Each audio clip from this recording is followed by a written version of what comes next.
Rumpole and the Primrose Path by John Mortimer. With Timothy West as Horace Rumpole and Prunella Scales as his wife, Hilda. Now we are all assembled, with one important exception, of course, I would like, as head of chambers, to introduce you all to our new head of marketing and administration, Lucy Gribble, who will, from now on, be in charge of improving the image of chambers. Thank you, Mr. Ballard QC.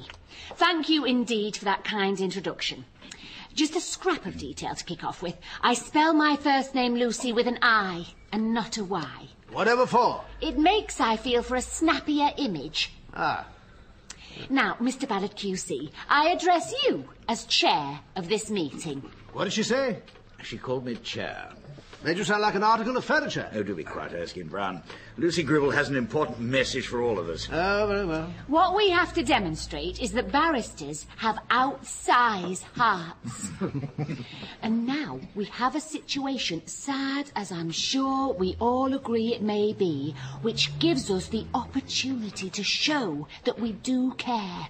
So much so that we should all join in a very public display of heartfelt thanks. Heartfelt thanks for what? Heartfelt thanks for the life of one of our number. Horace Rumpole was an ordinary workaday barrister, an old war horse, one who didn't profess to legal brilliance, but one who cared deeply, and one we loved as a fellow member of Equity Court. By this act, we shall show that barristers have hearts. By what act is that exactly? The memorial service in the Temple Church for the late Horace Rumpole, barrister at law. Isn't that a little premature? I notice that no one's yet announced Rumpole's death. Well, let us not forget that after the heart attack brought about by an almighty row with Judge Bullingham at the Old Bailey, Mrs. Rumpole tells me that he's been removed from his London hospital, no doubt as a hopeless case, to the Primrose Path nursing home in Sussex. Hilda Rumpole was trying to put a brave face on it, but she admitted that Horace would be away from chambers for a very, very long time indeed. And one knows, doesn't one, what places like the Primrose Path are like? The truth of it is that not many people come out of them alive. Then I suggest, Chair, we go full speed ahead with the memorial. We'll need to put together a programme, and we can hardly ask Mrs. Rumpole for her help. As yet. I have an aunt in Godalming. I can call in on Rumpole when I go down to see her next. See how the land lies. And I'm sure your visit, Erskine Brown, will be a welcome treat for Rumpole.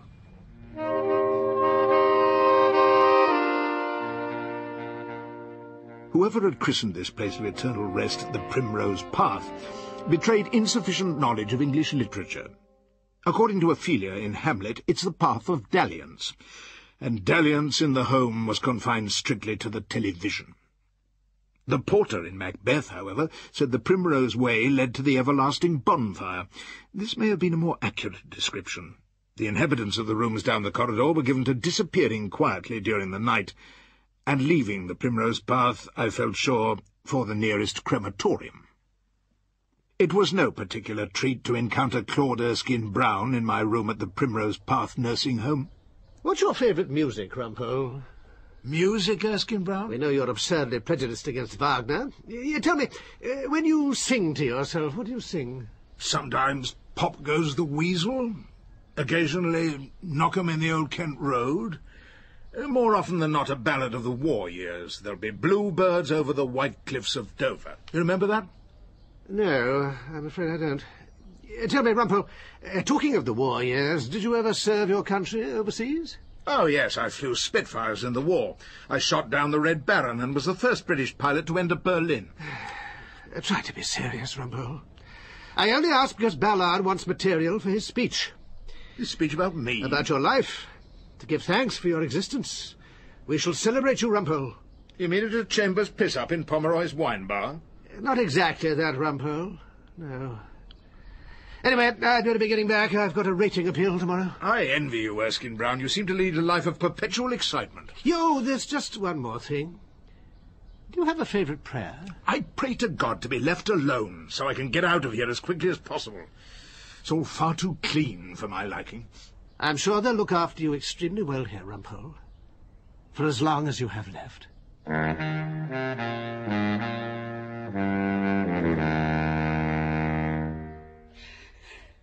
An hour later, I was woken from my doze by the sound of a woman sobbing. I moved, as quietly as I could manage it, into the corridor. At the end of the passage, with its linoleum shining like polished shoes, a woman was crying as she watered a bowl of hyacinths. She was Nurse Albright, my favourite member of staff, known to me as Dotty Dorothy. We would sing together songs we both loved, such as Night and Day, That Old Black Magic, and They Can't Take That Away From Me, which I danced to in the far distant time before Hilda's and my foxtrotting days were over. Go back to your room, Mr. Rumpole, before Sister Sheila sees you. Never mind about Sister Sheila. I've grown impervious to the icy disapproval of the head girl. Come into my room, Dotty. Dotty's singing, her therapeutic use of herbs, and on many occasions her kindness, got her into frequent trouble with her boss, Sister Sheila Bradwell, who ruled the Primrose Path with the kind of enlightened and liberal principles which guided Captain Bligh when he was in charge of the Bounty. Now then, tell me what's the matter. A terrible night, Mr. Rumpole. It's been the most ghastly night ever at the Primrose Path. Tell me what happened. Oh, poor Mr. Fairweather. He passed away during the night. They took him away. It was my night off, and they took him away without even telling me. Freddie Fairweather was recovering, Dotty told me, from a massive heart attack, and she brought him herbal remedies to cheer him, and in return he made jokes and flirtatious suggestions. I always said you and Freddie were my favourite patients. You won't believe what they've done to him. What exactly? Well, Sister let them take him away without even a chance of saying goodbye. Freddie would have hated that. He was full of rude suggestions, of course he was. He was a bit of a Jack the lad, we know that, even in his condition of health. But underneath all that, he had the most perfect manners. He'd have liked me to be there to hold his hand and say goodbye before they took him. But she wouldn't have that. She has to know best always. We've got judges like that down the Old Bailey. I hate to say this to you, Mr. Rumpole, but there's just no organisation in this place. It's all rules and no practice. You know what else happened last night? Sister Sheila's Pekingese has done a runner? No such luck. It was a patient called Mr. Masklin. I don't know him. No one seemed to. He was transferred here because they couldn't find a hospital bed for him. A pain in the neck, quite frankly, always complaining. Well, he has been very ill. But it seems last night he just got off his bed and walked straight out of the front door. I don't suppose we'll miss him, filthy-tempered man, but...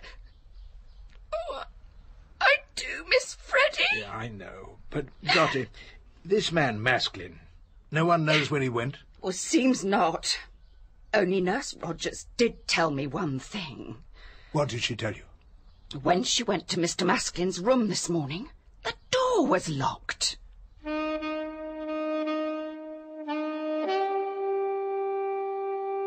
Strangely enough, after that sad and eventful night, the Primrose Path became, in some elusive and quiet way, more interesting.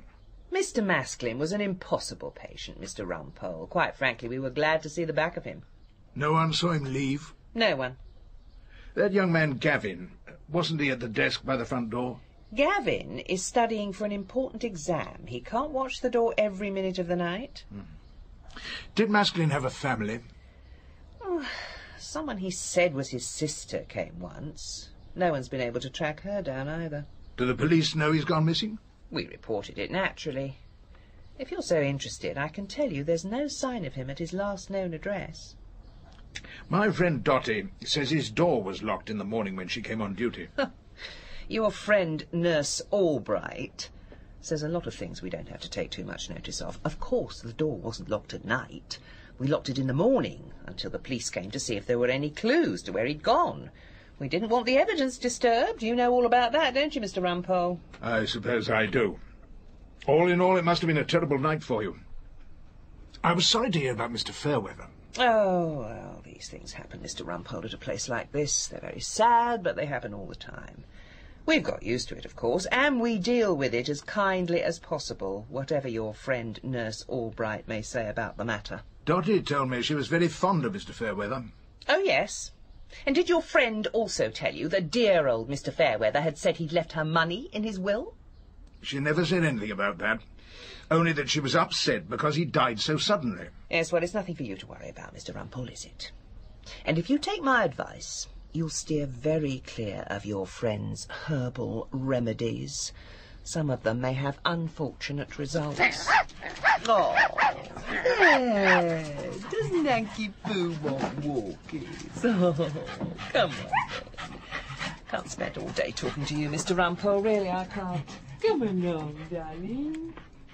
Sister Sheila recognised no superior being except for one called Nanky Poo, an evil-tempered, spoiled and domineering Pekingese dog, whom I had seen the sister kiss, fondle, feed with chocolate biscuits, and generally spoil in a way she would never treat a patient.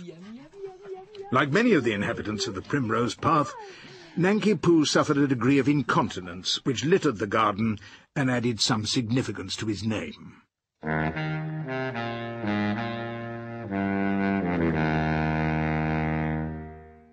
Late one afternoon, as I woke from a light doze, I found Dotty sitting by my bed with a surprise present. Dotty, you're a genius. It was half a bottle of claret she'd managed to get opened in an off-licence and smuggled in under her mac. Cheers. Cheers. We shared a tooth-glassful of a wine in the same humble class as Chateau Thames Embankment, but nonetheless welcome to a palate starved of alcohol. Dotty was quieter, sadder somehow. They don't want me to go to the funeral. Who doesn't want you to? The family? No, Sister Sheila. And Freddie's special doctor. Freddie wouldn't see anyone else.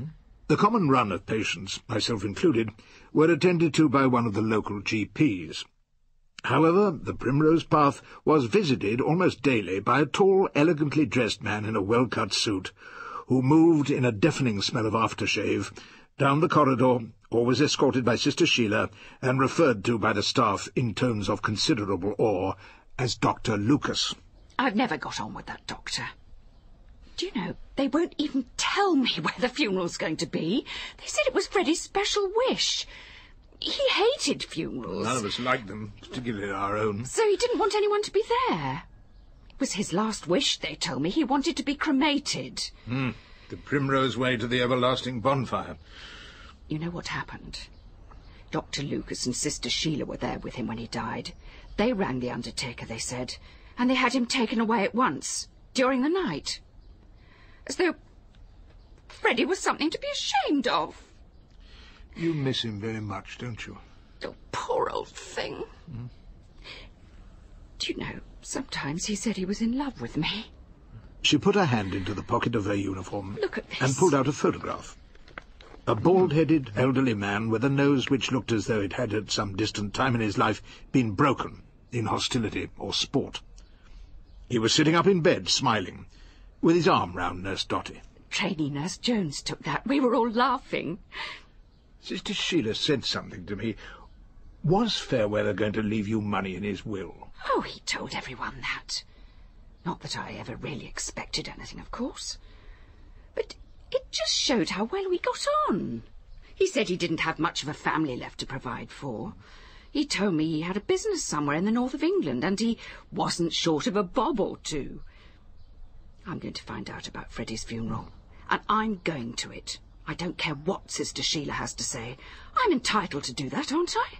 I can assure you, if you want the best legal opinion, you're entitled to go to any funeral you choose. I'd even invite you to mine. Oh, don't be silly. That's not going to happen. And we're not going to stay here much longer, are we? The Primrose Path's really just not our sort of place, is it? Not our sort of place. Dotty's words, together with her account of the ease with which the awkward customer Masklin had escaped from the Primrose Path, fired my enthusiasm. I waited for a night when Dotty was not only off duty, but had gone to stay with her sister in Haywards Heath. I made sure that she couldn't be blamed by the Obergruppenführer for my having gone missing from the list of inmates. Right. My clothes were still hanging in a cupboard in my room, so I was able to change the pyjamas for my regulation garb of black jacket and waistcoat, a pair of striped trousers supported by braces, a white shirt with detachable collar, and, by this time, shamefully dusty and unpolished black shoes. I had kept charge of my wallet, which had 4 £10 notes and a travel pass in it, so I was soon prepared for the dash to freedom. The way you feel my pulse, the way you test my pee. I paused to scribble a note for Dotty, which contained only my own 4-line version of an old song. They can't take that away from me. I wasn't particularly proud of rhyming pulse with else, but time was pressing, and I had a journey to make. I signed the message, Love, Rumpole, put the dressing gown back on over my clothes, and moved out stealthily towards the staircase. The gods who look after the elderly trying to escape the clutches of the medical profession were on my side. Gavin, the quiet and serious young student to whom a shaven head and an over-large brown jumper gave a curiously monkish appearance, was away from his desk, as he was on the night Michael Masklin walked free. I slid back bolts, undid chains, and passed out into the night, shedding the dressing gown in the darkness of the garden. Dressed as though for the Old Bailey, I presented myself at the railway station, where the last train to Victoria was, happily, half an hour late. My first call in London was to Equity Court. Our chambers were silent and empty. I went into my room, which seemed on first glance to be depressingly tidy. However, the eagle eyes of the tidier-up had missed a half-full packet of small cigars at the back of a drawer. I lit one, puffed out a perfect smoke ring, and then I noticed a glossy little folder, something which looked like the advertisement for a country hotel or a tour of the Lake District, except the cover bore the words Equity Court Chambers, with the truncated address bestofthebar, all one word, .com. Inside, on the first page, was a list of our chamber's members. My eye was immediately drawn to one entry, Horace Rumpole, B.A. Oxon, against which someone had written, with a felt-tip pen, deceased. I immediately lifted the telephone and called my home in Froxbury Mansions. Hilda? Rumpole, is that you? Yes, it's me, Rumpole, and not Rumpole deceased either. It's Rumpole alive and kicking. Isn't it way past bedtime in the Primrose Path? I don't care what bedtime is in the Primrose Path. I'm not in the Primrose Path anymore. I've put the Primrose Path far behind me. I'm in Chambers. Or in Chambers? Whatever you're doing in Chambers, go back to the nursing home at once. Certainly not. I'm coming home to Gloucester Road. I don't need nursing anymore.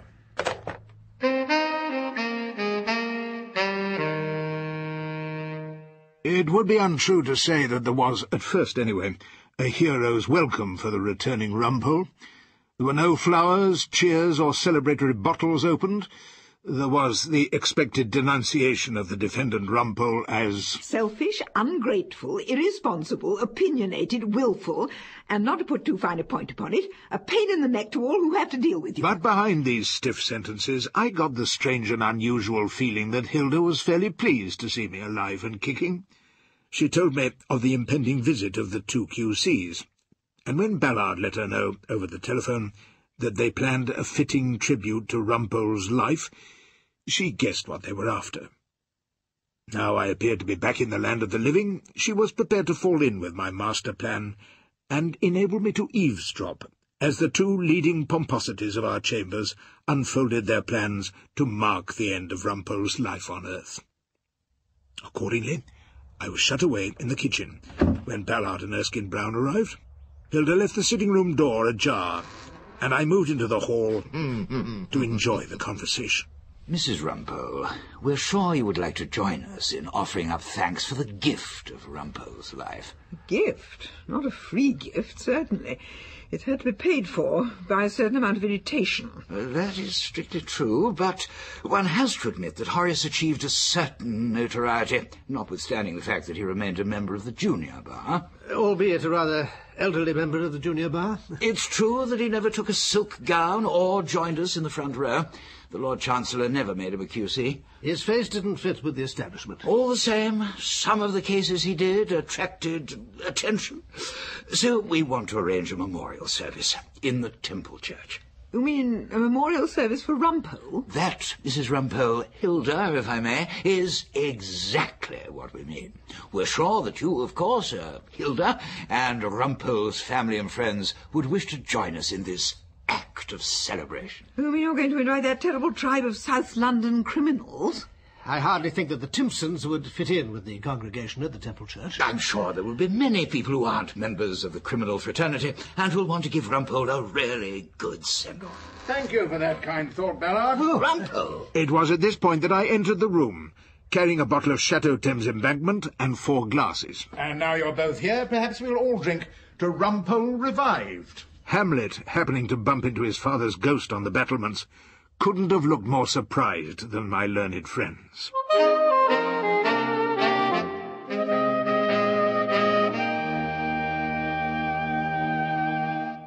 I was sitting in my room in Chambers when our clerk Henry put through a phone call, and I heard, to my delight, the voice of Nurse Dotty. I had a visit from the police. They wanted me to help them with their inquiries. I felt a chill wind blowing. People who help the police with their inquiries often end up in serious trouble. Inquiries about what? Poor old Freddie Fairweather's death. They suggest I call in at the station and bring my solicitor. And I haven't really got a solicitor. Well, I'll get you one. Where are you? I'll ring you back. This was clearly a job for my old friend Bonnie Bernard, and I put him in touch with Dotty.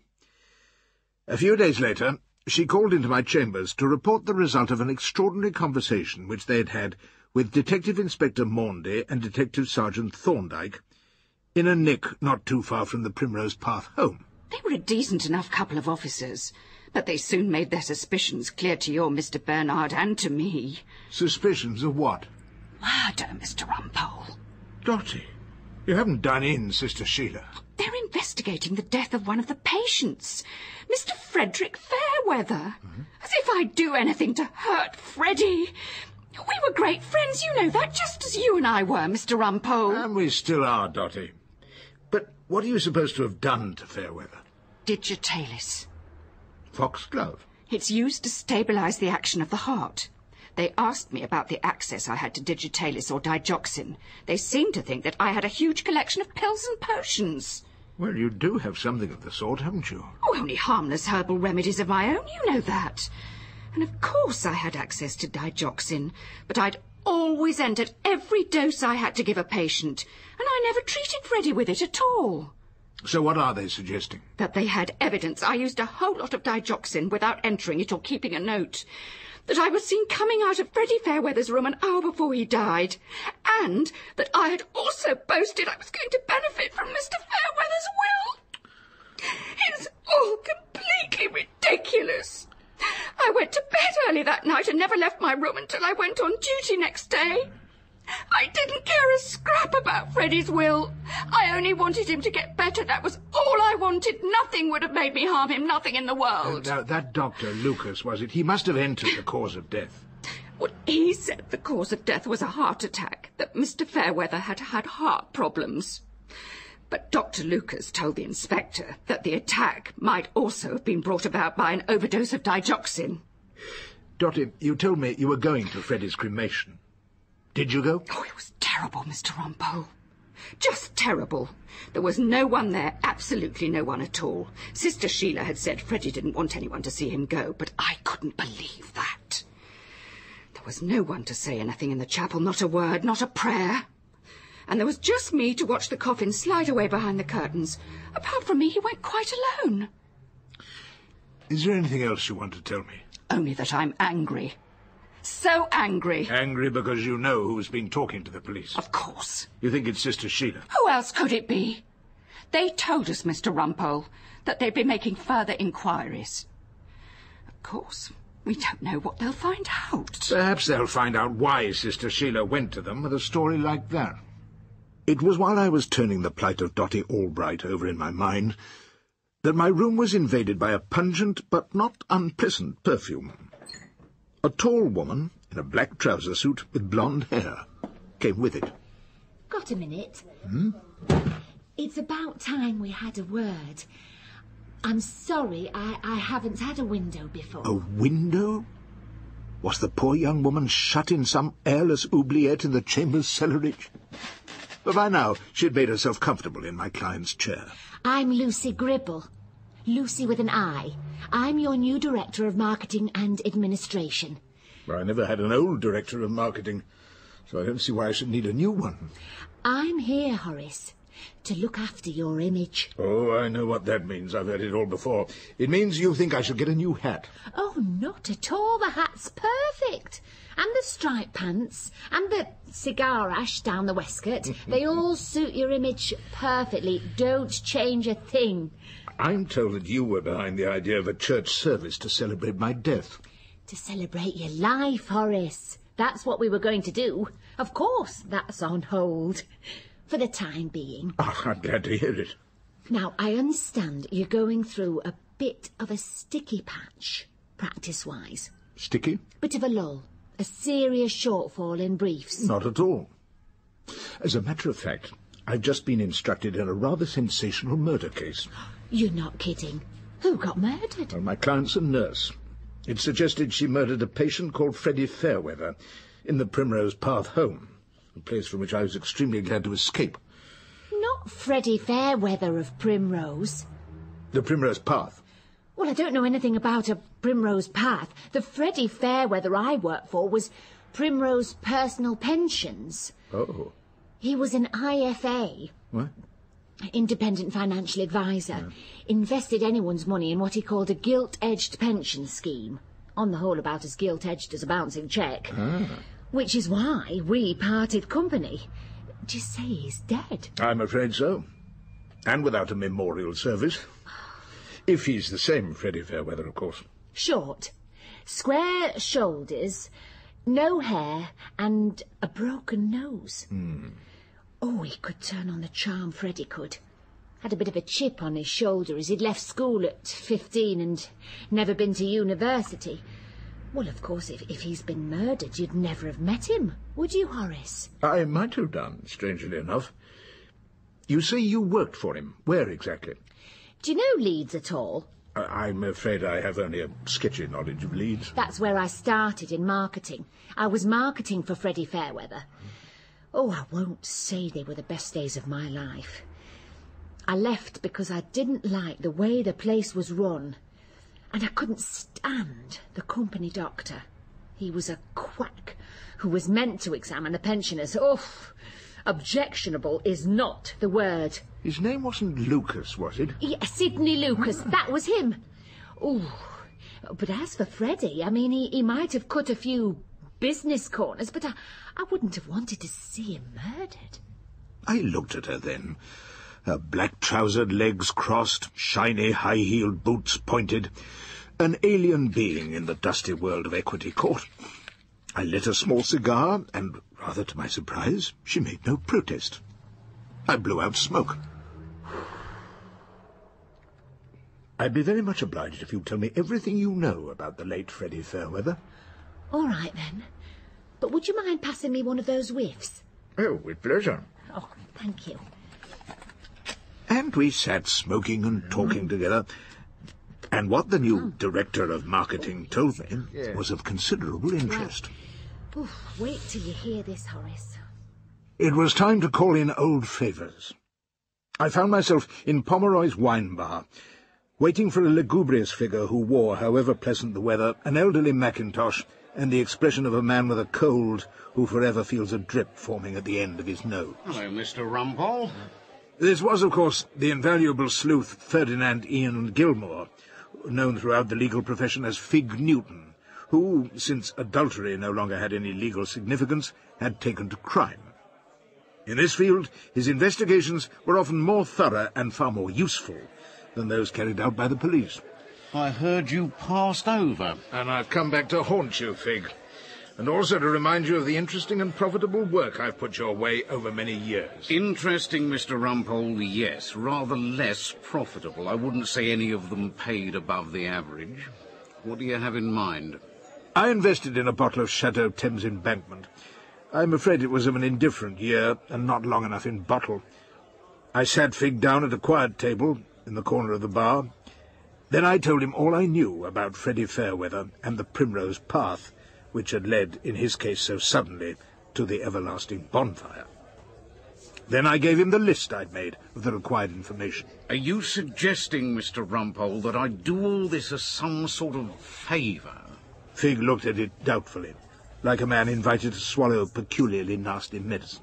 We'll try and meet your reasonable expenses. I can't promise you much more at the moment. Time is money, Mr. Rumpole.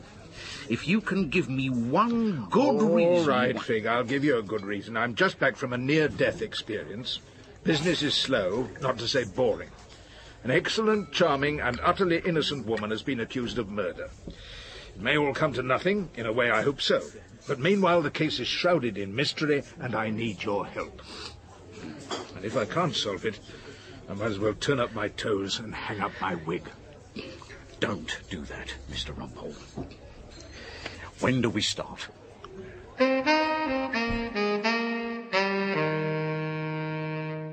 I also had more work for Bonnie Bernard, to pursue inquiries at Somerset House, and also now in the Leeds area. And I got him to agree to open informal discussions with Detective Inspector Maundy of the Sussex Police. So, south and north, my messengers set forth in search of information, and I had nothing much to do but sit in my room awaiting results. I was busily engaged in lighting a small cigar, while wrestling with the Times crossword puzzle, when my phone rang. Hello? It was Dotty. Hello, Mr. Rumpole. Oh, Dotty. Have you been summoned to another interview with the forces of law and order? No, but I've had a call from the Primrose Path. From Sister Sheila? No, from Gavin. You remember Gavin, the quiet boy, university student? He used to be on the hall desk at nights, always had his head in a book. Yeah, or else he wasn't there much. He wasn't on guard to prevent the escape of Michael Masklin. Or come to that mine. We got on rather well. He seemed a lonely sort of boy. We used to make coffee and talk when I was on nights and nothing much was happening. We argued about God and sex and fidelity and M&M. All those things that students talk about. It made me feel quite young again. I think he liked me. I'm not at all surprised. Did you talk about the night they took away Freddie Fairweather? No. He was away on some sort of course when that happened. No, this call was about his degree. He's due to get it soon from the University of Dorking. He asked me to go and watch. I was rather flattered. What's he qualified in? Golf course management? Text messaging? Spiritual furniture arrangement? Aren't they the sort of things you get degrees in nowadays? Nothing like that. Theology. I began to ponder about young Gavin, and his very part-time presence on duty at the Primrose Path, while apparently doing his best to justify the ways of God to man in Dorking. Dotty, I think you should go to the degree ceremony. Really? Yes, definitely. I might even come with you. We'll get a good seat and keep our eyes open. But before that, I had to go back along the Primrose Path. Sister Sheila was awaiting me in her office. I suppose you've come to apologise for the way you left us, Mr. Rumpole, slinking away like a thief in the night. It merely goes to show that you are still seriously unwell. And by the way, there is a bill for extras, which you left unpaid. I haven't come here to apologise. I've come here to discuss one of your patients, Frederick Fairweather. Mr. Fairweather sadly died, Mr. Rumpole, as I believe you know. He had trouble with his heart, as you have. Now, if there's nothing else you want to say to me... There are a few little things I'd like to ask about Mr. Fairweather. He had a company in Leeds, selling private pensions, hadn't he? Well, that was his business, was it? And you know more than I do. Oh, I doubt that. And his business was called Primrose Pensions, wasn't it? And this is the Primrose Path Home. Well, if that's so, it is a pure coincidence. Really? There are a lot of coincidences, aren't there, about that eventful night? But let's stick to his business for a moment. Didn't he buy this home as an investment about 10 years ago? That was when you'd started to run it, and you got to know him rather well. Isn't that the truth of the matter? I really don't see why I should sit here answering questions about the home's private arrangements. That is absolutely no business of yours, Mr. Rumpole. I'm afraid it is my business. Mrs. Fairweather. What did you call me? By your name. You married Freddie last year, didn't you? In a Leeds Register office. He was the divorced husband of Barbara Elizabeth Threadwell, by whom he had one son, a quiet boy named Gavin, who got into university to read theology and is occasionally on duty at the desk in the hallway. I suppose you got Freddie to marry you as part of the deal. Deal? What sort of a deal are you suggesting? Primrose Pensions is in serious trouble, isn't it? The pensions just aren't there anymore. The poor devils who subscribe to Primrose have no comfortable income to look forward to. God knows what will happen to them. They'll be sleeping in doorways and dying on the National Health, because the truth of the matter is Freddie trousered their money. Then he had nowhere to hide, except a quiet nursing home run by his wife, where he could be treated by his company doctor, who would assure the world and the fraud squad that Freddie was far too ill to come to court. Mr. Rumpole, are you telling me you knew Mr. Fairweather well? Since I left here, I've got to know him very well indeed. You must be seriously ill, Mr. Rumpole. Mr. Fairweather has, as you well know, been dead for some time. Are you sure? Sure? Of course I'm sure. It would have been what he wanted. You think he wanted to die? People who come here don't want to die, Mr. Rumpole. And not everyone has the fraud squad and the pension watchdog breathing down their necks. Not everyone has filched thousands of pounds of pensioners' money. The time was coming when Freddie's shelter in the Primrose Path might not be sufficient. There was only one place left for him to hide. Death. Are you suggesting my patient committed suicide? Oh, of course not. Freddie wouldn't give up as easily as that. His way out, and I think you know this as well as I do, was a death which was as much a fake as his pensions. That is a most outrageous suggestion. My lawyers will make sure you pay for it and never repeat it. Oh, I think your lawyers will have more important business on their hands. I'm sure Freddie's death was discussed, but no one could have planned the great opportunity of that night. It was more by luck, wasn't it, than good management? Mr. Rumpole, Mr. Fairweather died of heart failure, confirmed by Dr. Lucas. His body was cremated, an event which was witnessed by your friend, Nurse Albright, who says he promised her something in his will. Let me first deal with that. Dr. Lucas had spent years as the official medical advisor to a fraudulent pension company. Like you, I'm sure he expected to share in the spoils. You did your best to keep the date and place of Freddie's funeral a secret, but Dotty made her own inquiries. It's true she saw a coffin slide into the eternal bonfire. But whose coffin was it, exactly? Freddie's, of course. Who else could it have been? A man called Masklin? A transfer from a crowded hospital? A man no one knew much about, no apparent friends, no traceable relatives? He left the hospital that night. Was it, perhaps, the night he happened to die? I'm not saying you and Lucas killed him. I don't think you did. I just think his death was a stroke of luck. It meant that one of you could tell the undertaker that the dead man's name was Frederick Fairweather. And now, do you want to know why I've gone to the trouble of finding all this out? Because you got into a panic when you thought Dotty was asking too many questions and finding out too much about that dubious event in the crematorium. So you decided to discredit Dotty by making her a murder suspect. So you spun the police some ridiculous story about too much digoxin, implying that she would kill Freddie because he'd promised to remember her in his will. But there wasn't any will, any more than there was any fatal heart attack. When you next see Freddie, give him my regards and ask him if he's enjoying his death. I got up to go then, and the room, which had seemed so still, was full of movement. Lanky Pooh jumped out of his basket and started to bark, a high-pitched, irritable yelp like a particularly difficult patient complaining hysterically. At the same time, the door opened and Dr. Sidney Lucas stood in my way. He was looking at me in what I took to be a distinctly unfriendly fashion. Dr. Lucas, this man is mad. He's seriously insane. He's been talking nonsense to me about poor Freddie. Dr. Lucas filled the doorway, considerably younger, taller, and a great deal stronger than I am. Excuse me. Detective Inspector Maundy of the local force is waiting for me outside. He'll be very worried if I don't emerge. I did warn him that I might have some difficulty leaving.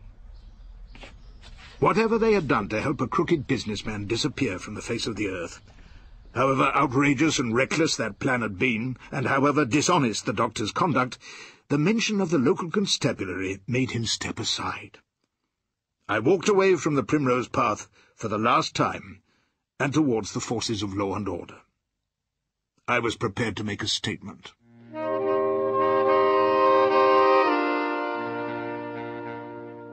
The University of Dorking is not an old foundation. The Assembly Hall is a modern glass and concrete building in front of which stands a large piece of abstract statuary built, as far as I could see, of flattened and twisted girders and bits and pieces of motionless machinery. But inside the amphitheatre, the Vice-Chancellor, the professors and the lecturers were decked out in pink and scarlet gowns with slung-back medieval hoods. I sat with Dotty among the proud parents, behind the rows of students. Gavin, in his clean white shirt and hardly worn suit, looked younger than ever, hardly more than a schoolboy. As he waited his turn in the queue, his eyes had searched the audience. When he saw Dotty, he gave her a small, grateful wave and a smile. Now he stepped forward to get his scroll. Congratulations. Thank you. Look now, Dotty, up there. We turned and looked up to the entrance of the Assembly Hall. High above us, at the top of the raked seats, was a doorway. Freddie Fairweather had just moved to where he could see his son, far below him, get his degree. He stood there, a small, broad-shouldered, square figure with a broken nose. It was a moment of pride he had not been able to resist. As a great chancer, why shouldn't he have taken this risk to see Gavin get what he had never had, a university degree? He turned away, meaning to disappear again into the world of the dead. But he was stopped by Fig Newton and Detective Sergeant Thorndyke, who had been waiting for him, at my suggestion.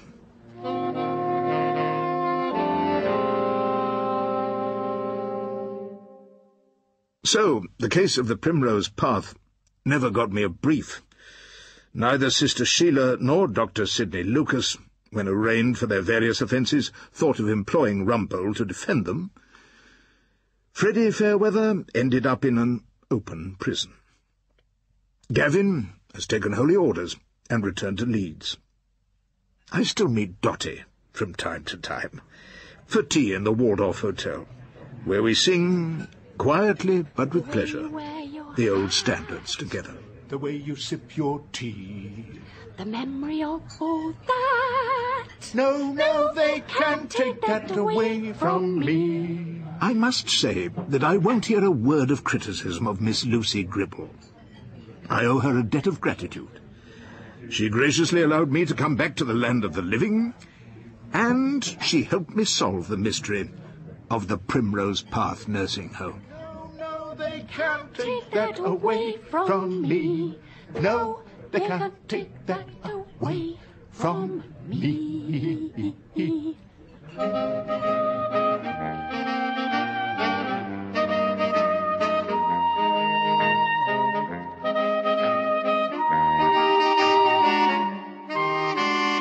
In Rumpole and the Primrose Path by John Mortimer, Horace Rumpole was played by Timothy West, his wife Hilda, Prunella Scales, Samuel Ballard, Michael Cochrane, Claude Erskine Brown, Nigel Anthony, and Lucy Gribble, Sophie Thompson.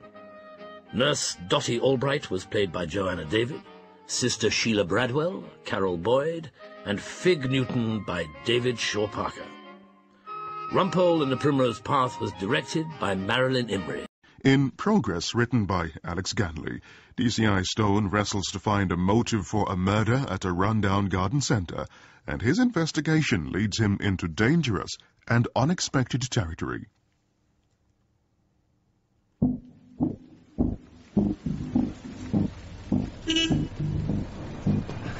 Sorry, boss, thought you said to pick you up outside some bookshop. Been up and down here twice, I couldn't spot one. It was there. 100 years it stood there. Through 2 world wars and the rise and fall of the Soviet Union. And now they've got rid of it. For what? Another soulless corporate, same as all the other ones, coffee shop. A despair. I'll remind you of that the next time you ask me to grab you a hazelnut macchiato, shall I? Look at this idiot. Do. In fact, I'm taking a stand on quitting coffee as of now. I'm telling you, Tanner, 5 years' time, every high street in the country will look exactly the same. We're never going to get there at this rate. Go on, light them up.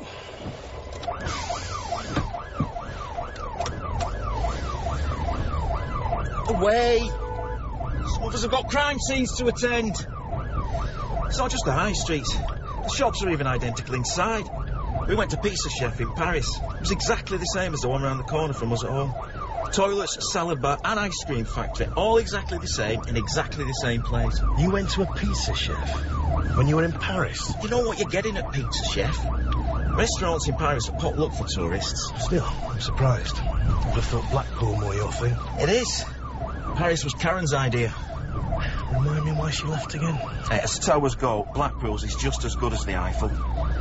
But at Pizza Chef Blackpool, dinner for two gets you free entry to the pleasure beach.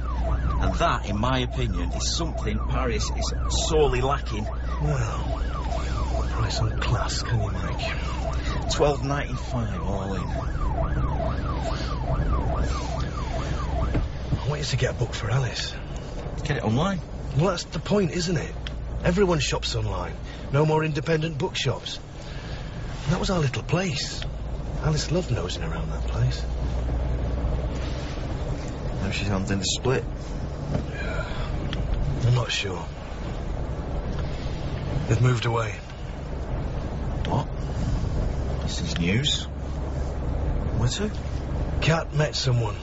They've moved to Penzance. Penzance? Penzance, Cornwall? They moved further away. His job's down there. In Penzance? What is he, a pirate? Listen, boss.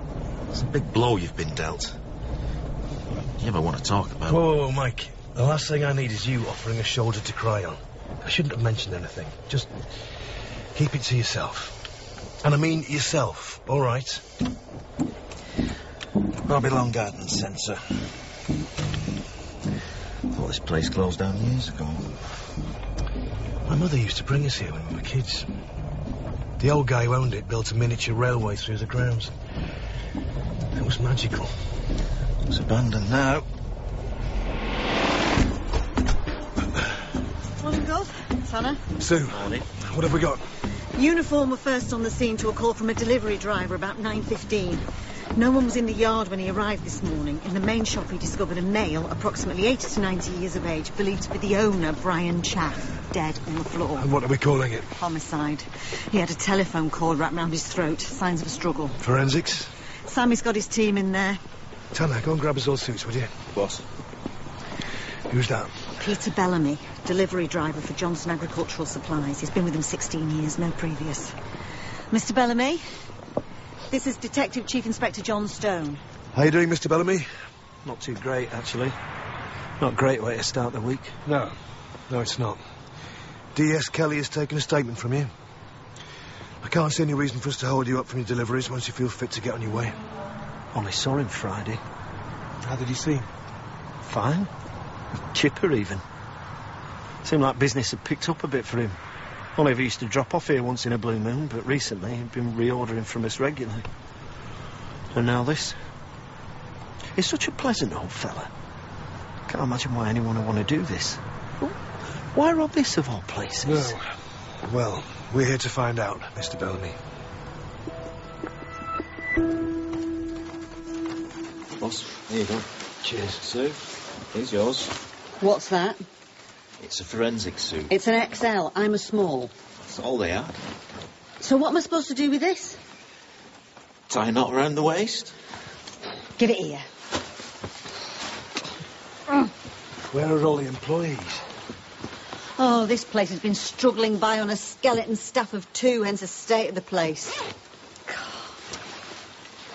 The owner and a head gardener named Keith Enderby. He's 84, been working here for the last 40 years. Doesn't seem the strangling type. And they never do. Where was he? Over the far side of the centre, lecturing another octogenarian couple on the importance of maintaining soil pH levels for hydrangeas. Did he see anything? His hearing's shot and the lenses in his glasses could start a bushfire. He's round back in the garden room. WPC Burko's taken a statement. All right. Let's take a look inside. Sammy, over here behind the counter.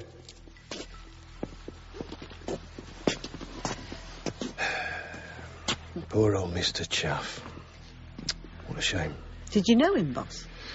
He used to dress up as an engine driver, take us kids for rides around the grounds on his miniature railway. Oh, that's just made me all sad. Boss? CCTV. Yeah. So, tell me the good news. Camera's in situ, but the recorder's gone. Oh. Sorry. OK, ligature marks around the throat and thorax, consistent with unlawful death by strangulation, telephone cord. There are also contusions to both shins. Where do they come from? Probably caught them against the underside of the counter here, during the struggle. Killer comes behind victim on phone. Killer pulls cord against throat, starts to strangle. Both fall back to the floor. Victim kicks out, hence the assortment of markings on the floor from the rubber soles of his shoes, catching his shins on the underside. Until finally, he expires. OK. So a struggle took place here. He's on the phone. Who's he on the phone to? Did we find out the last call? The line's disconnected. What? Cut off over 2 months ago. Non-payment of bill. So why is he on the phone? Did the killer go all the way over here to pick up the phone just to strangle someone with a cord? I'd just use my hands. To call their bluff. What? He was on the phone to scare the killer off. Make them think he was calling us.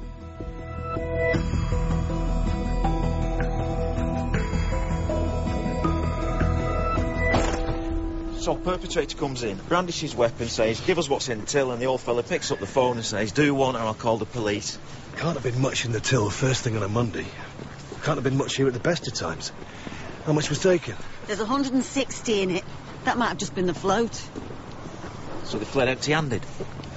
So what's the window we're looking at? Keith Enderby saw him shortly after opening up at 8:30. Delivery driver made the discovery at 9:15, so 45 minutes. What about stock? Is it possible they've stolen stuff? The whole place seems to be in a complete state of chaos. I'd be amazed if anyone knew what they did or didn't have in stock. We can always ask Keith. He named it Babylon after the Hanging Gardens. You know? Like one of the 7 wonders of the world. And it was. Where people would come from miles around in queue just to see these gardens and the flowers. You take all the kiddies on the railway. It was like Disneyland or something. Felt like the sun shone every day, you know? Mr. Enderby, Keith. DCI Stone is heading up the investigation and needs to ask you a few questions. I remember this place from when Mr. Chaff had the railway going. I was actually one of those kiddies you spoke of. Fond memories indeed. I was wondering, Mr. Enderby, if we could just get a little more insight into the workings of this place. You're the gardener, is that right? The head gardener. The head gardener. So apparently it was just you two looking after the place, is that right? That's right, he had to let the rest go a few years back. I see. And how did everyone take that? Do you suppose anyone felt any resentment about having lost their job? Ah, no. We all knew the writing was on the wall when they started building that big bloody shed. Big shed? That bloody big DIY store just down the carriageway. And that's what really sunk this place. Most of them went and got jobs there anyway. I wouldn't set foot in it. But Mr. Chaff was able to keep you on? I've been fortunate enough not to need to take a wage. My late wife's pension provides. Working here was never about the money. Like Brian, this place was a life's passion. I can understand that. Yeah, many wouldn't. I saw him turf some bloke out of here not long back for trying to talk him into selling up. Oh? What's that? Ah, just some flash idiot. He'd been by a few times trying to woo Brian with some sort of equity release deal and wasn't getting it. I think Brian got seduced by the idea of restoring the place to its former glory. But it was obvious this fella just smelt an opportunity. This site's got good transport links. It's the perfect place for another one of those out-of-town retail monstrosities. And Mr. Chaff, he wasn't receptive? Oh, just no. He wasn't interested in seeing his life work tarmacked over. The developers have been trying to get their hands on this place for as long as I can recall. You don't remember a name of this equity release guy, do you? Oh, no. He drove a green convertible, had a private plate. just in case you were in any doubt he was an idiot. I understand Mr. Chaff has a daughter. That's right, Maria. A talented gal. Consuela she was. Had a few personal problems, eating and that. Became very fragile after she lost her mother. She has rooms over at the music college. So what are we thinking, boss? I'm not keen on this robbery as motive. Who robs a rundown garden centre? And on a Monday morning when anybody in their right mind would know there'd be next to nothing in the till. Opportunists, smackheads, East Europeans. Well, we talked about you cutting down on the tabloid fare. Tanner! Sorry, boss. Speed trap. Sneaky one. Just behind that sign. How's anyone supposed to see that? They're meant to be a deterrent, not just a cash cow. It's a fact more people are injured because of drivers braking to avoid speed cameras than if they were never there. Find out what it caught this morning. Whoever killed Brian Chaff would have been in a rush to get away. Any luck he might have caught them.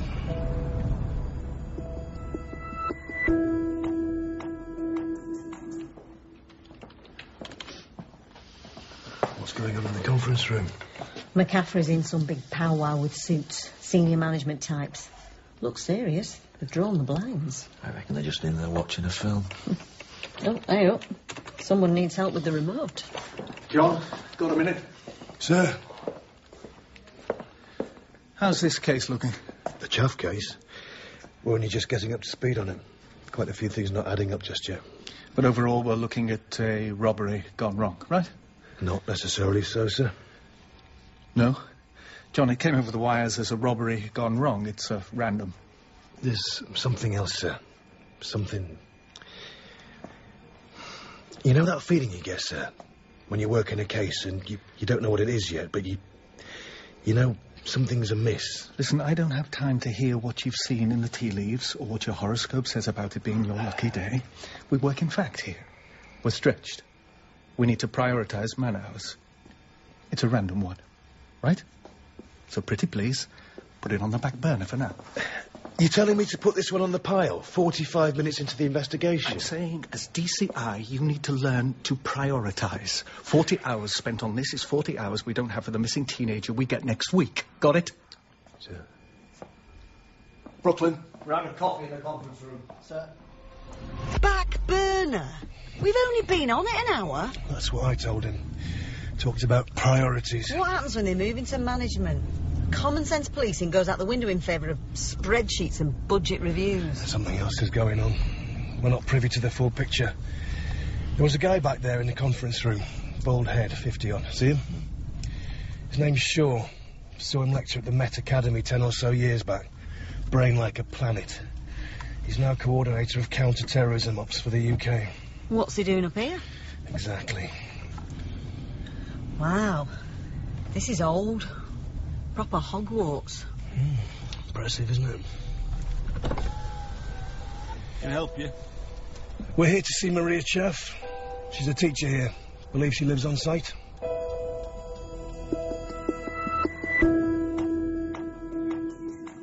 I can't imagine why anyone would want to hurt him.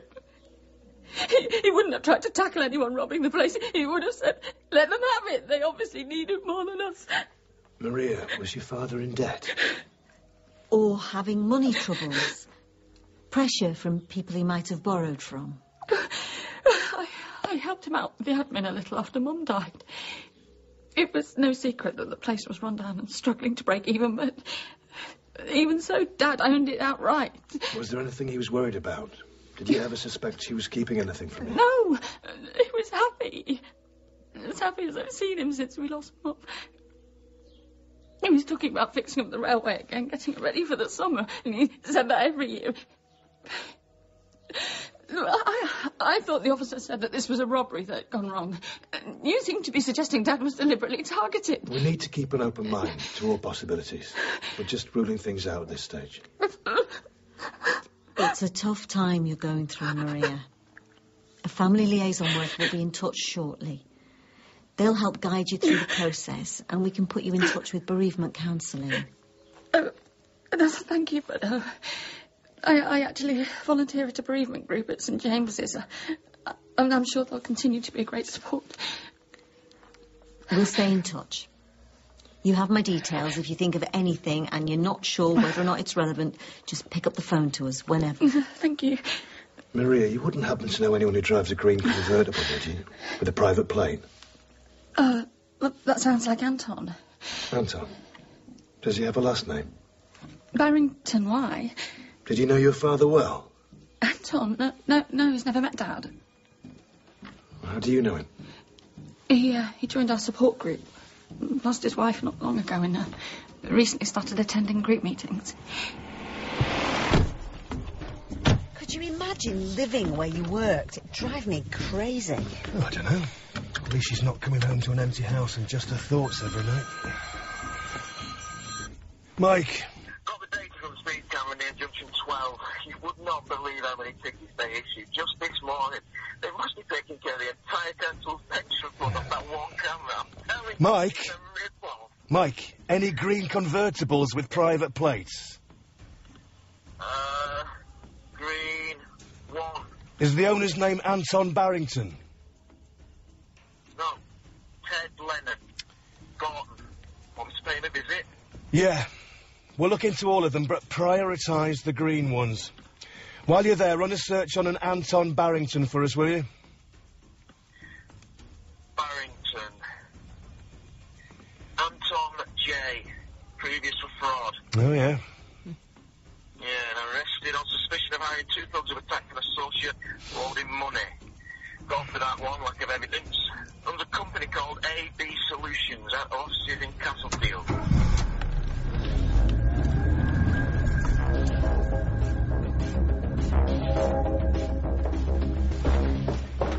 AB Solutions saw strategic commercial property developments. I'm still none the wiser. They find vulnerable businesses whose premises would be worth a lot of money to the right people and go about relieving the owners of said property for a fraction of what it's worth. Places like... Babylon Garden Centre. It's from Tanner. Piece on the Evening News site from last year. Mentions AB Solutions in connection to the compulsory purchase order on a youth centre in Ancoats. Take a seat. I'll have to see if Mr. Barrington can make himself available. How do you think she types with nails that long? I don't think she got the job for her admin skills. Boss? Seen the pictures over here? Top centre. Sir Stephen. This must be Anton Barrington with him. How do you suppose he knows our dear leader? Rather well by the arms around the shoulders. Who's the other man? Stuart Goffey, Deputy Leader, City Council. Planning and Development. Look cosy. Mr. Barrington can manage a few minutes if you'd like to follow me. Lucky us. Detectives, I must apologise. Monday mornings are increasingly manic for me, so I won't be able to offer coffee. That's fine with us. But please, come in, take a seat. Thank you for seeing us, Mr. Barrington. Oh, Mr. Barrington, don't forget you've got that conference call to make in 5 minutes and you've to return a call to Mrs. Barrington. Oh, thank you, Bernice. Not at all. However I can help. I'm a big supporter of the police.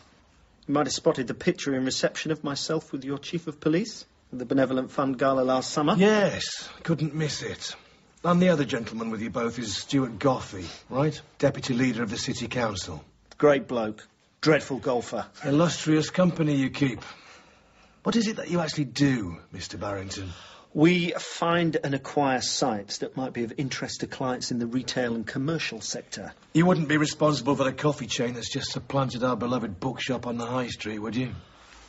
Well, I don't recall acquiring any bookshops recently, but, yes, that sort of thing.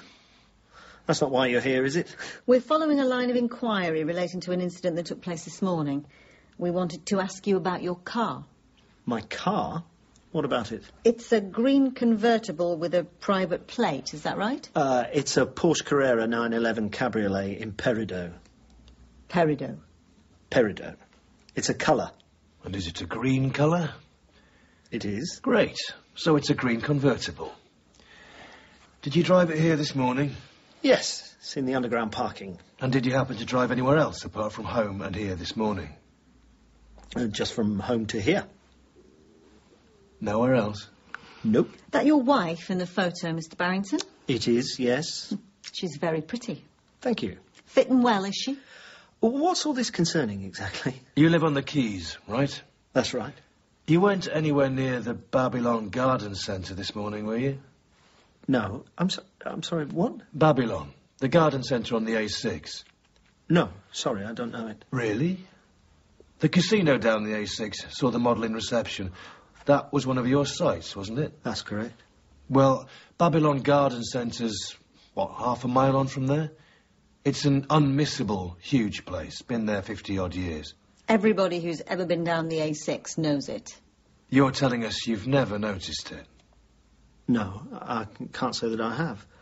Was there some sort of accident, car crash or something? Something. The owner of the garden centre, Brian Chaff, was killed this morning. We've been led to believe that you'd approached Mr. Chaff about selling the premises. We were informed you'd had quite a terse discussion with Mr. Chaff. No, I'm afraid you've been misinformed. OK. So you don't know Mr. Chaff. What about his daughter, Maria, sole heir to the Chaff dynasty? Do you know Maria? No. So if I was to ask you where you were around 9:15 this morning, you'd say... I was here. What time did you leave home? 8:15. And you arrived here... 8:45. And your wife, she'd be able to confirm that, would she? Well, you could just ask Bernice. No, Mr. Barrington, that's not necessary. Just... Bernice, would you come in here just to confirm to the detectives that I arrived here at 8:45 this morning, please? Mr. Barrington, that's not how we verify an alibi. Mr. Barrington was here in the office from 8:45 this morning. Bernice, I appreciate that you want to do right by your boss, but the penalty for giving false testimony to a police officer is... Actually, I've no idea. Detective Kelly, what's the penalty? I'd be guessing, Gov, about 5 years. 5 years? Surely not. For a first offence. Would it be your first offence, Bernice? Probably more like 3. Look, this is intimidation. Bernice, they're just trying to intimidate you. 18 months with good behaviour. Now, are you certain you want to stick with your original answer? No. It's all right, Bernice. We'll take that as a no. We're going to continue our conversation with Mr. Barrington down at the station. Anton Barrington, I am arresting you on suspicion of involvement in the unlawful death of Brian Chaff. You do not have to say anything, but it may harm your defence if you do not mention when questioned something which you This may is rely on in ridiculous. court. Anything you do say may be given in evidence. Do you understand? You can't arrest me. I have appointments. Cancel Mr. Barrington's appointments, Bernice.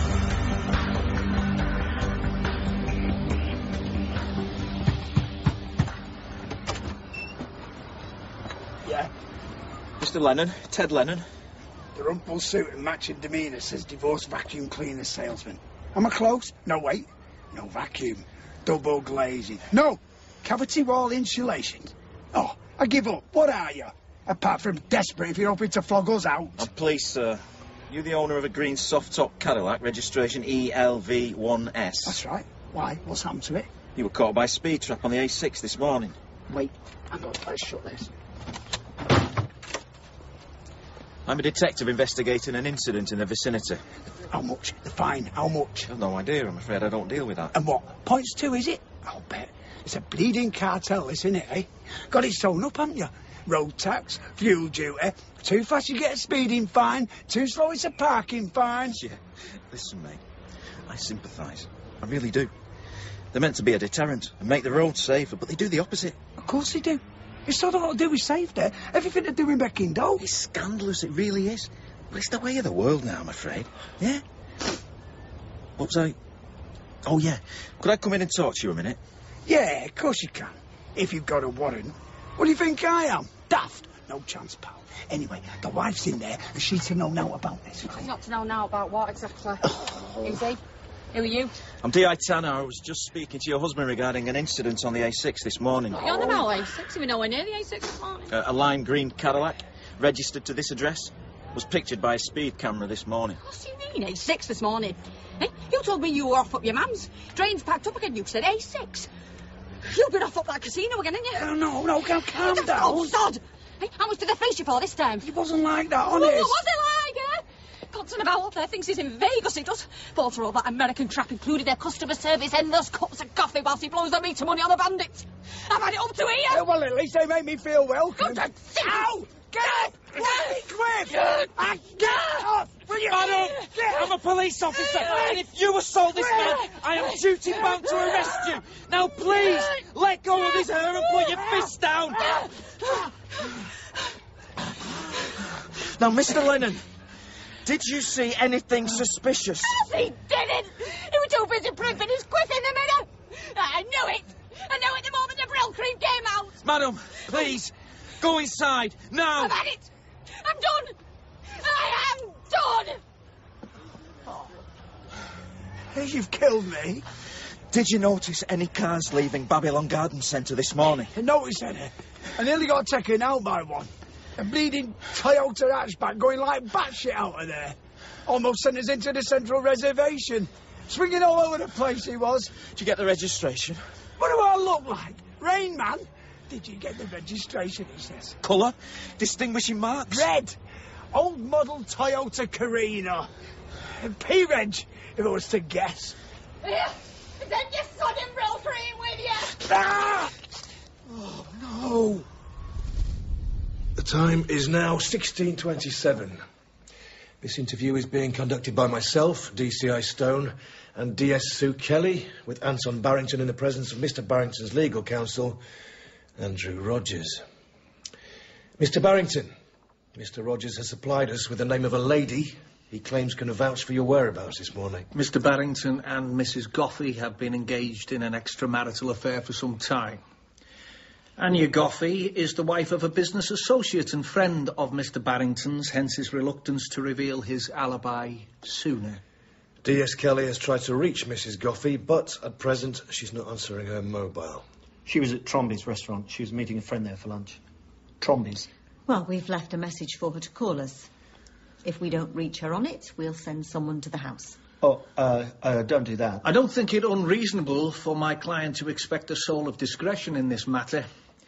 He has been cooperative and cordial, despite being led from his business premises in handcuffs, which I consider alarmingly over the top, and an assault on his integrity. That's how we arrest people we suspect of murder, Mr. Rogers. Look, regardless of whether Mrs. Goffey can supply an alibi or not, it doesn't change the fact that Mr. Barrington lied to us in the course of a murder investigation, claiming he knew neither the deceased or his daughter, who, it turns out, Mr. Barrington does know because he befriended her on the pretence that he was a recently bereaved widower.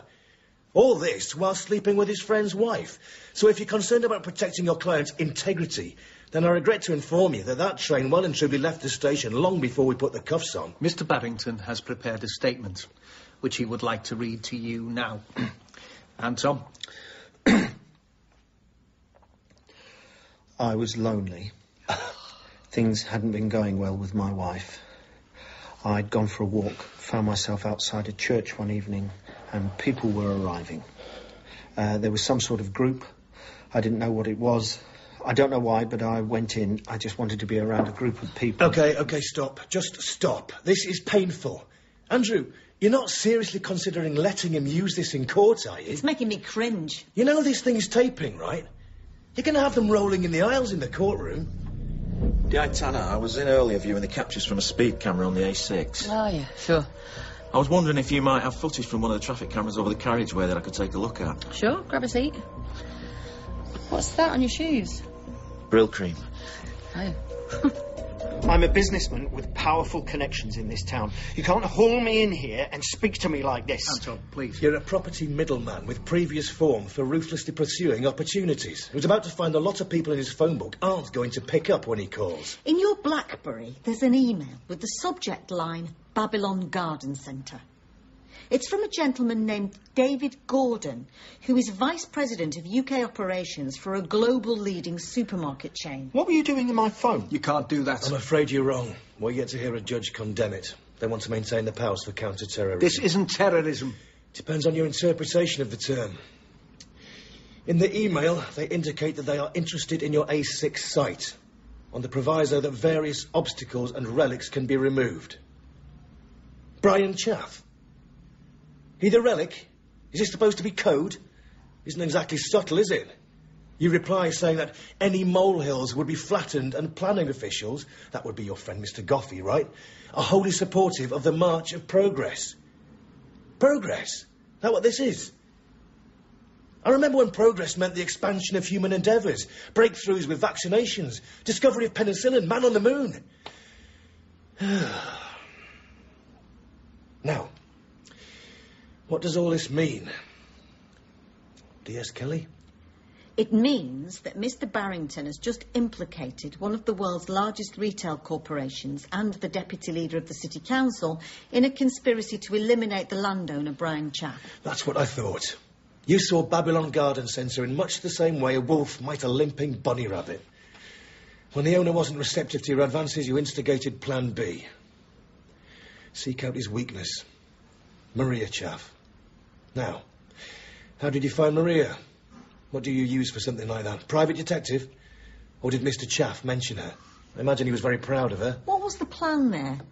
Win her trust, and then when something unfortunate happened to her father, you'd be conveniently placed as a shoulder to cry on and help her offload the estate. Did you kill Brian Chaff? Don't answer that, Anton. I'm advising my client to maintain his silence pending the verification of his alibi. No comment. Did you instruct other parties to visit Mr. Chaff this morning? No comment. Did you hire or otherwise seek the services of parties who were latterly responsible for the death of Mr. Brian Chaff? No comment. Or was that not part of the plan? No comment. Did whoever you hire take matters into their own hands and end up killing Mr. Chaff? No comment. Are you sure you don't want to go for that last one? Might regret not taking it down the line. No comment. Yes. Apologies for the interruption. For the benefit of the tape, Sergeant Brookland has entered the interview room. I don't view, sir.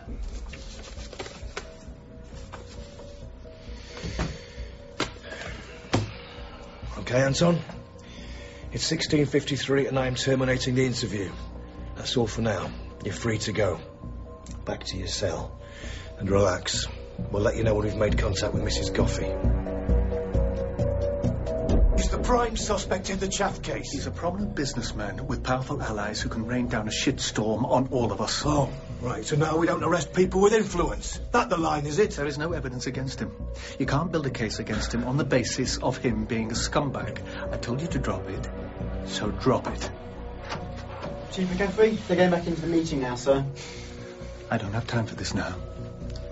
Release him.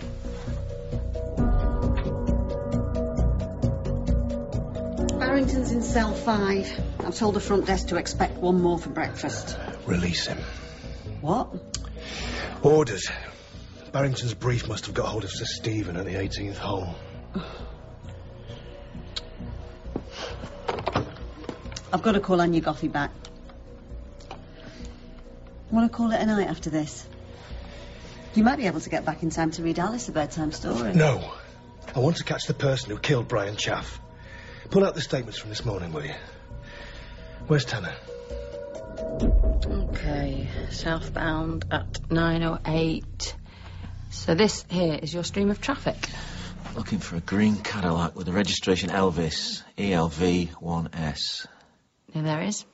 That was easy. Not exactly hard to spot. OK, so somewhere ahead of them should be a red Toyota Carina hatchback. Listen, I can assure you that the details of this conversation will be kept under the strictest confidence. Thank you very much for returning the call. Thank you. Good night. Ugh. Anya Goffey confirming Barrington was with her this morning. Panicked her husband will find out. So what do we think? He sent someone else to do it, to scare Mr. Chaff, and it went too far? I can't see CPS going for premeditated. The phone cord makes it spur of the moment. I was emotionally preoccupied going back to that place this morning. Conjured up all these memories of my mum. I wasn't thinking straight. I won't be too hard on yourself about it, boss. The delivery driver. Peter Bellamy worked for Johnson's Agricultural. He was clean, I ran him. He said something that didn't make sense. And rule number 1 in our line of work is look for that which is out of the ordinary. You got a number for the company? Yeah. Try it.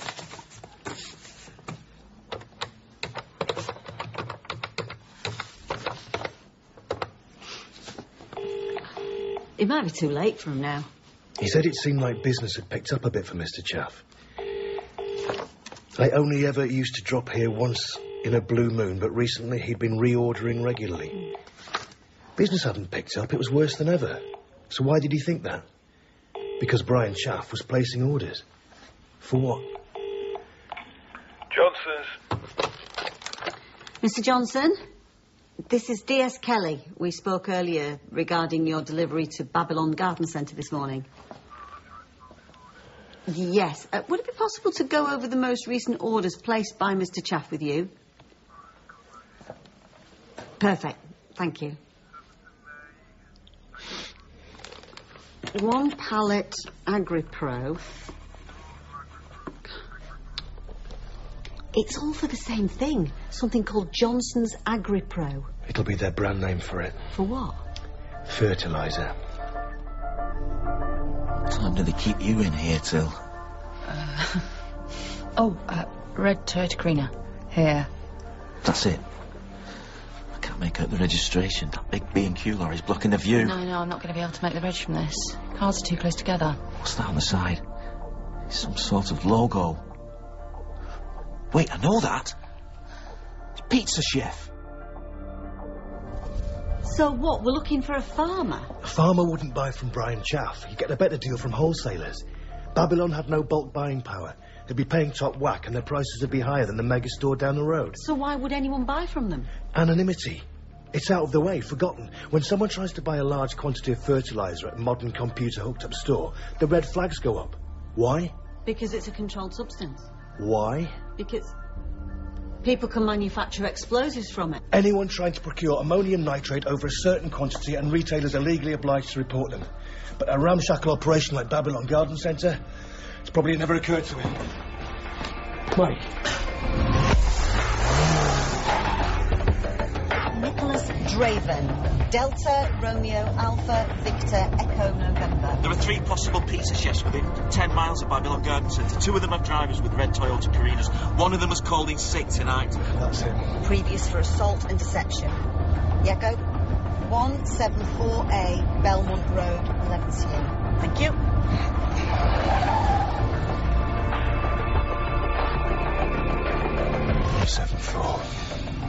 This is 164. 166. No lights on. Blackout curtains.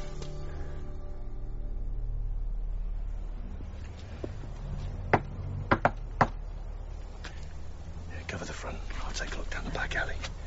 Use the radio.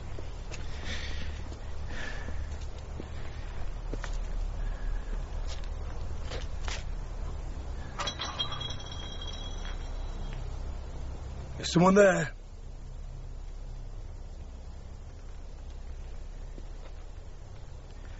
This is the police.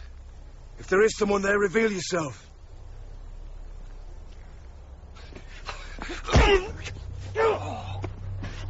Suspect just fled. I'm pursuing easterly down the alleyway. Bring the car.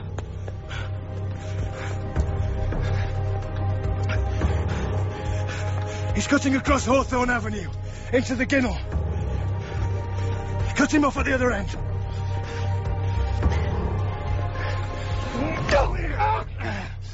Nicholas Draven, I'm arresting you for the murder of Brian Chaff. And on suspicion of possessing materials with the intent to manufacture explosives. You do not have to say anything. Search him. He's got a blade. You're bleeding. Boss! He cut me. It's just a flesh wound. There's a lot of blood there. Tanner, get him into the car. We need to contain the scene. Just call paramedics. No, we're not waiting. Tanner will get to A&E faster than they can get here. You, Draven. In there. Get onto the floor.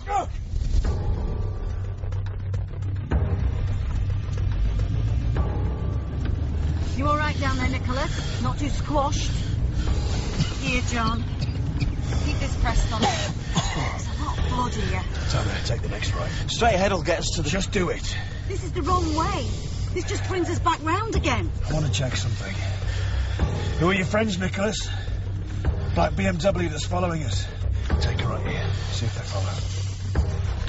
They're following. Who are your friends, Nicholas? Who are your friends? Mike, after this phone box, fishtail it. Block the road and we'll get out and rush them. Take that tyre iron. Keep it handy for emergencies.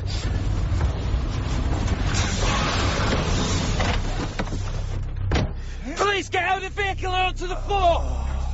Police, get out of the vehicle and onto the floor! gun, boss! They've got guns! Easy! Get down on the ground! Down on the ground now! Oh, the police! Oh, police, down on the ground! Keep your legs where I can see them! Do it, Mike. Do what they say. All right, look, I'm doing it! Put your arms out to the side.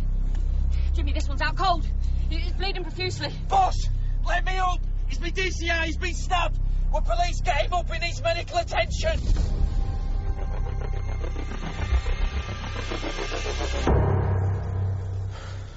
They're still in there? Yep. Yeah. What is that? Coffee. Ugh. Smells like chicken soup. Yeah, everything does from those machines.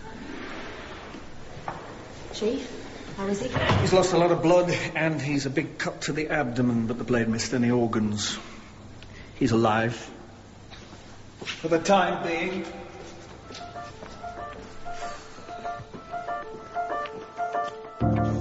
Boss, how are you feeling? Hungover. Give you any good pain meds? What did McCaffrey have to say? He'd known about Draven since this morning. What? Anti-Terror have been watching Draven for 18 months. He'd been posting various threats against multinational corporations. They'd recently monitored him coming and going to Babylon Garden Centre. They could have told us. They told McCaffrey. He wasn't permitted to share it. That's why he told us to de-escalate the case earlier. Proper bomb factory at his address, apparently. Enough to take the entire street out. They also recovered the hard drive recorder. The security footage from inside the garden centre. It's all on there. Brian Chaff became suspicious when they were talking about what Draven claimed to be using the fertiliser for. We'll have to wait for the transcripts, but it was something about harvesting, which means nothing to me. But to Brian Chaff, it sent alarm bells ringing that this guy wasn't growing what he claimed to be. And when the conversation got prickly, he picked up the phone and threatened to call us. And Draven killed him.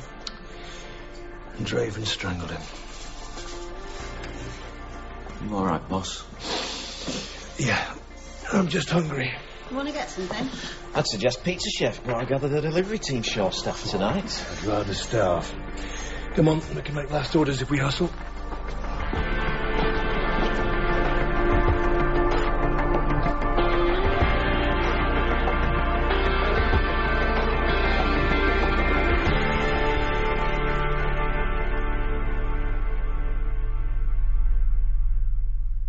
Stone was played by Hugo Spear, Tanner by Craig Cheetham, and Sue by Deborah McAndrew. Ted was played by Steve Everts, McCaffrey by Conrad Nelson, Maria by Kate Coogan, and Anton by Graham Hawley.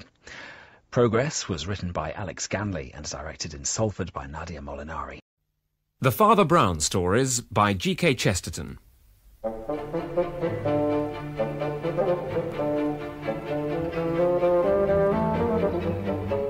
We present The Blue Cross, adapted by John Scotney, with Andrew Sachs as Father Brown.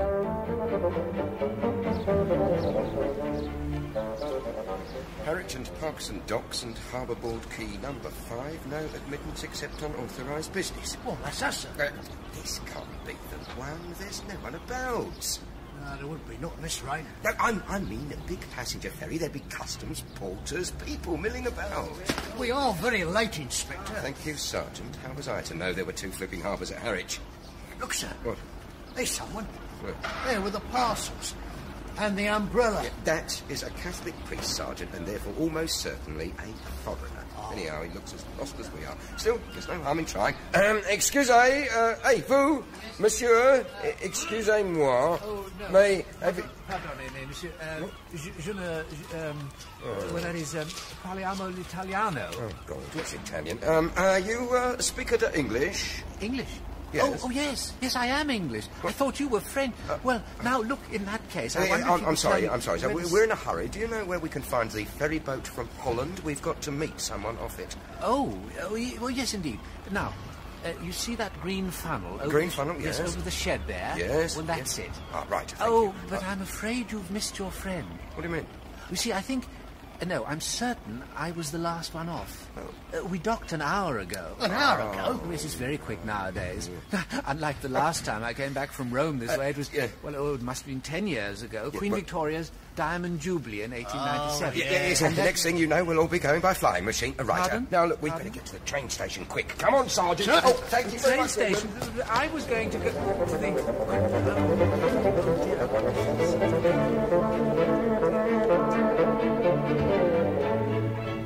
Hurry up, please. Hurry along there. Is this the boat train, Porter? Yes, sir. Hurry up, though. It's going in a few minutes. Oh, right. Well, we'd better get on the train and hope our man's on it. Half a mo, Inspector. Isn't this him? Here, by the ticket barrier.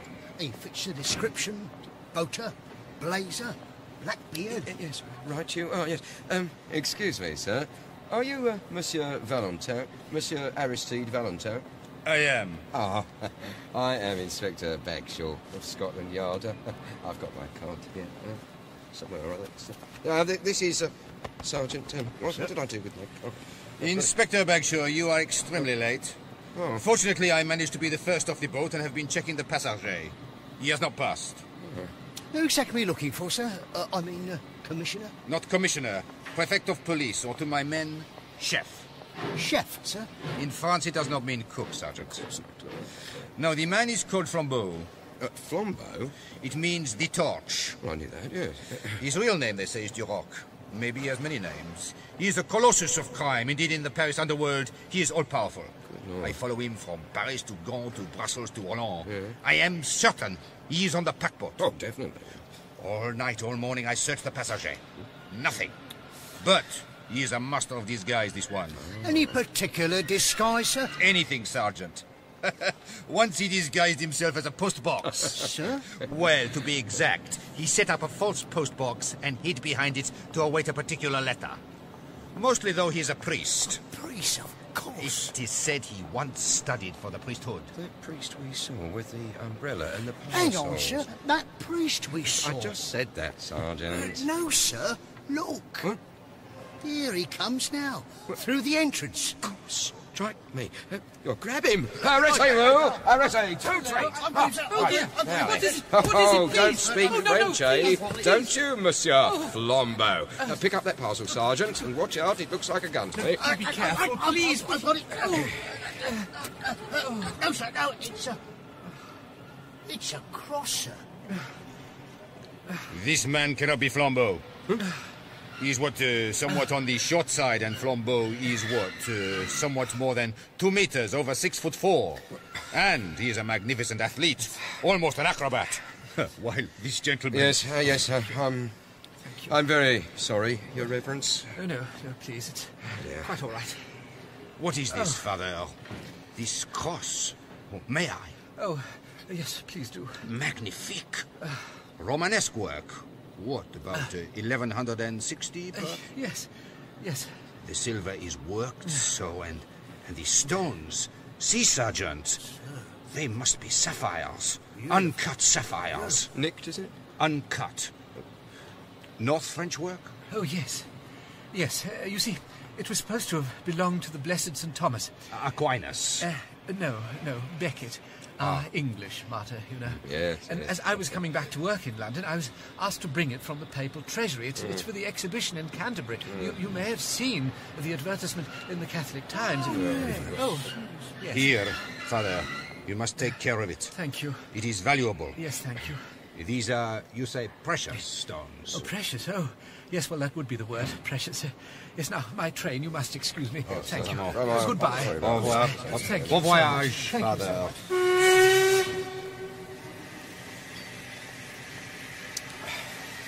Well, that's it, I suppose. Hey, wait a minute, sir. Weren't we supposed to get that train? Was that the London train? Merde. Oh, no. Porter. Yes, sir. When's the next London train? 1.5 hours, sir. But it's rather slow, I'm afraid. Oh, yes, it would be. Inspector, have you a cup? Now, Porter, did you notice a very tall gentleman getting on the train dressed as a priest? Or a postman? Sergeant. Sorry, sir, a priest? Yes. No, that gentleman's the only priest I saw. No, the only tall man was one of the sailors. Now, he really was tall. What? But I was the first from the boat. Why did I not see him? Ah, you might have been the first passenger, sir. But any crew members who want to go to London, we always let them on the train early. Keeps them out of the bars, you see. Why did I not think of the crew? Fool! I was on a ship! Yeah. So it has sailors! One minute, Porter. That train is direct to London non-stop, is it? Yes, sir. Good. Where is your telegraph office? Just at the end of the platform, sir. There, you can see it. Right. I'm going to telegraph the railway police at Liverpool Street to tell them to hold that tall sailor.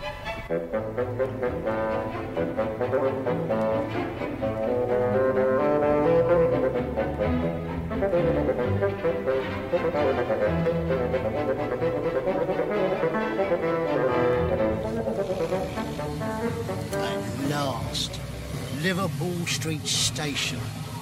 He was right about it being slow, that porter. It is very flat, your East Anglia.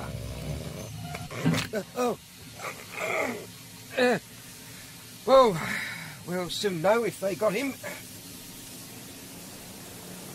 Oh, no. No! What is it? What shall we do Yes, with it? all right, thank you, Sergeant. That must be the whole crew that constable's got there. They don't look very cheerful, do they, Inspector? Constable? Yes, sir. I'm Inspector Bagshaw. All present and correct, sir. What on earth is going on here? I only wanted one sailor, not all of them. Yes, sir. Well, we weren't quite sure which one you wanted, sir, so we thought it best to hold them all. I mean, none of them exactly fit your description. I mean, they're none of them what you'd call tall, are they? No. Sir. Did any tall man get off that train? No, sir. Well, I'll tell a lie. There was one very tall gentleman, but he wouldn't be. You won't believe it, sir, but he was a Roman Catholic priest. Tell me about this priest. Well, it was funny. Ridiculous, really. He was, like I said, very tall, and with him was this short, plump, little priest. Frankly, sir, I think the short one was a bit, Simple? Yeah. He got into a terrible muddle with this brown paper parcel and this big umbrella. He dropped one parcel looking for his ticket. Worried him, it did. He burst open. And this Blue Cross in it. Does that? That's when the tall one appeared and came to the little one's aid. A nice gentleman, French, I think. They went off together. I didn't see which way they... Oh. He changed. On the train. Before... You can dismiss your naval review, Constable. Yes, sir. Move along there. I think I need a nice cup of tea. Monsieur Valentin? Tea? No. But perhaps a cup of coffee? There's a tea room in the railway hotel, Yes, sir. very well, Sergeant. Lead the way.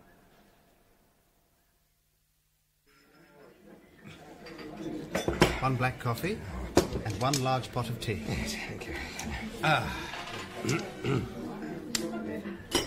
this is terrible, terrible, absolutely terrible. Are you all right, sir? Oh, don't worry, Sergeant. They're very emotional, the Latins. I'll handle this. Come now, Monsieur Valentin. We'll find him. The Metropolitan Police, finest police force in West... Find him? Who? Flambeau? Oh, he's always escaping. No. I was complaining it was the coffee. In France, they warned me about English coffee, but this is unbelievable. I put sugar in, it still tastes awful. Well, sir, you should have had tea. When in Rome, eh? Warm the pot, let it stand 3 minutes, put the milk in first. And now the tea. And finally, exactly 1.5 teaspoonfuls of sugar. Stir. And, cheers. Oh, it's terrible, absolutely terrible. It's poisoned. I don't think so. When you were putting the sugar in, I noticed... Waiter! Sir? I want you to taste the sugar in that bowl. Sir? Go on, taste it. Ooh, salt. It's salt. I'm most terribly sorry, gentlemen. May I just check? Yes, yes. There's sugar in the salt cellar. Well, I demand to know who's responsible. You know, I do believe it must have been those two clergymen. The ones that threw soup at the wall. Threw soup at the wall? Yes, sir. You can see the mark over there. They came in earlier and had coffee. Both very quiet, respectable people. One paid the bill, and the other one dragged behind, and suddenly he threw some soup from a half-empty cup against the wall.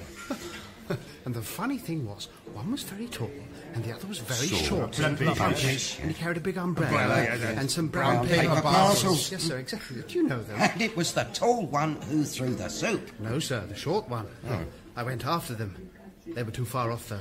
I could just see them in the distance going round the corner into Carstairs Street. Carstairs Street? Out the front, right and then left. Ha, I know this. Yes, Sergeant. Keep the change. Thank you very much, sir.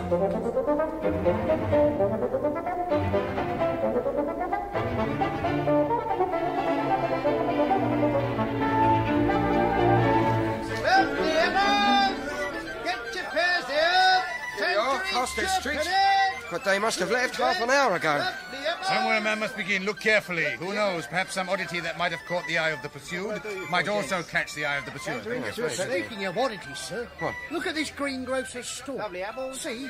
Best tangerine oranges, apples, £2 a penny a penny. pound. Finest Brazils, 4p a pound. Yes, they are expensive, Sergeant, but I confess I don't see the relevance. But, sir, the price tickets for the oranges has been put on the nuts, and the one for the nuts substituted for the ticket for the oranges. And where have we met this highly subtle form of That's humour right. before? Excuse me, my good man. Yeah? There are 2 price tickets wrongly placed on your stall. I ask, is there some connection between these nuts and oranges? And 2 clergymen, one tall, the other short? What? Oh, I didn't notice that. There. As for those clergymen, I don't know what you got to do with them, but if you're one of their friends, you can tell the short one I'll knock his block off if he upsets my apples again. Yes, I'm Inspector Bagshaw. Here, my card. Well, where is it? And never mind. What's this about upsetting your apples? It's not a police matter, Inspector. Huh? If you ask me, that little parson was drunk. He knocked over all my apples. Did you see which one they Sergeant, Yeah, they excuse took me, one did of them, you... yellow horse omnibuses over there. They must go to Hampstead. It was just leaving, that's why I didn't catch them. And so, shall we take one of those buses? Well... Come on, Inspector. Very well. Wouldn't it be better to take the motor taxi, sir? It's 4 times as quick. Besides, I've never been in a... Quite full. If only we knew where we are going. If you know where a man is going, get in front of him. But if you want to guess what he's doing, keep behind him. Here, we'll go upstairs. I'm afraid it's not the time of year for an open bus stop. I'm sorry. All we can do is to keep our eyes skinned for some strange thing. What sort of strange thing, sir? Any sort of strange thing.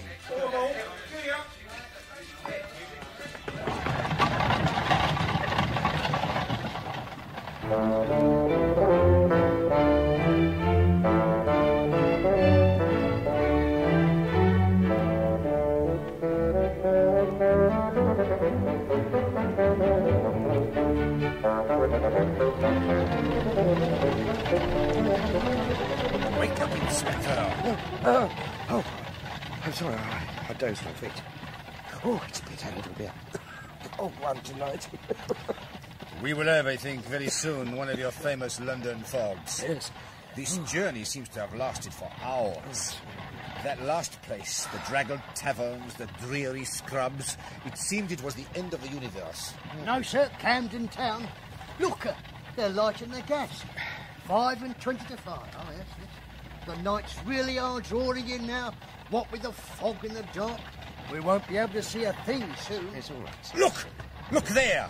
That restaurant place where the lights were lit. Our cue at last. The broken window. Stop the bus driver.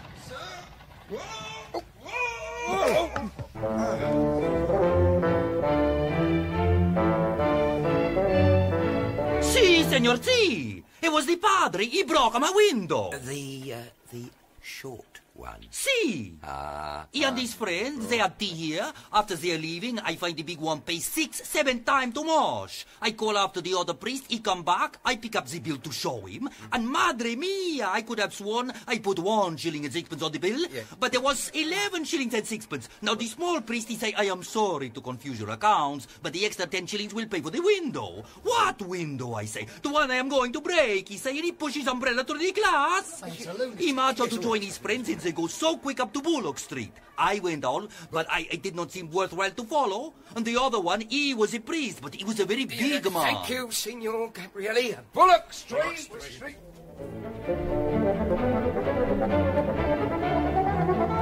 It's here.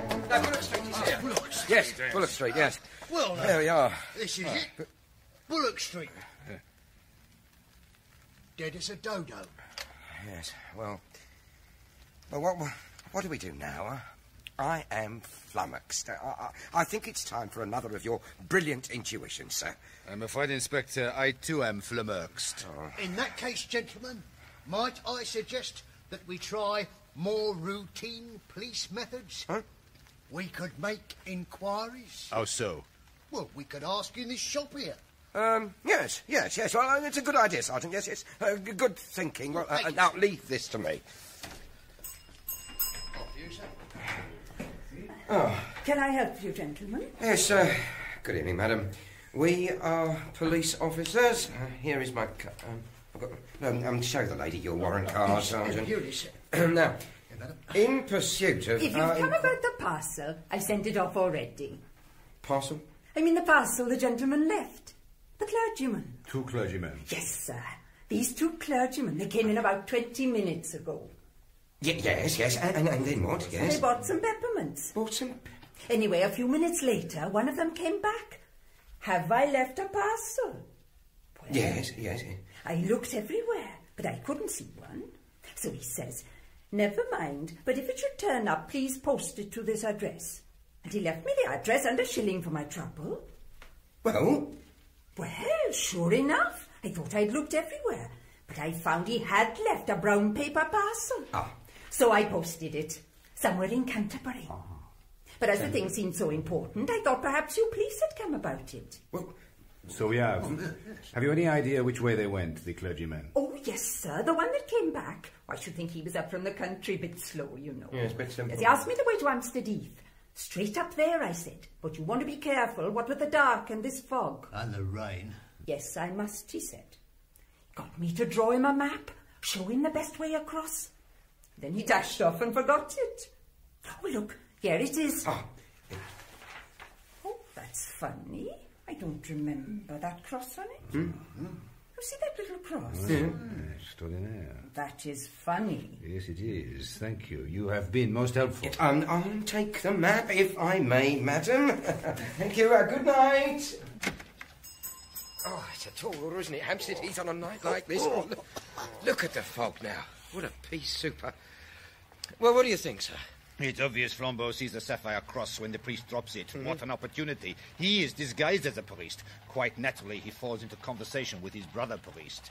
Flambeau does not know London, but he knows Hampstead Heath is one of the very few empty places in this crowded city. A place where he can get the priest on his own and commit the robbery without attracting attention. Precisely.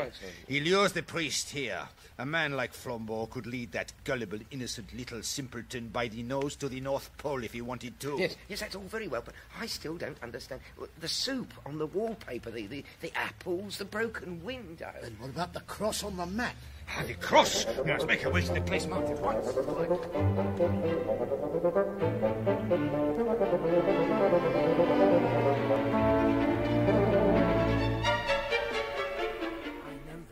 Charge the church with lowering reason, but it's just the other Look, way. I'm afraid, there they are. There, on the bench. You can just make them out through the fog. Exactly the spot marked on the map. Exactly. Yes. We'll creep up on them.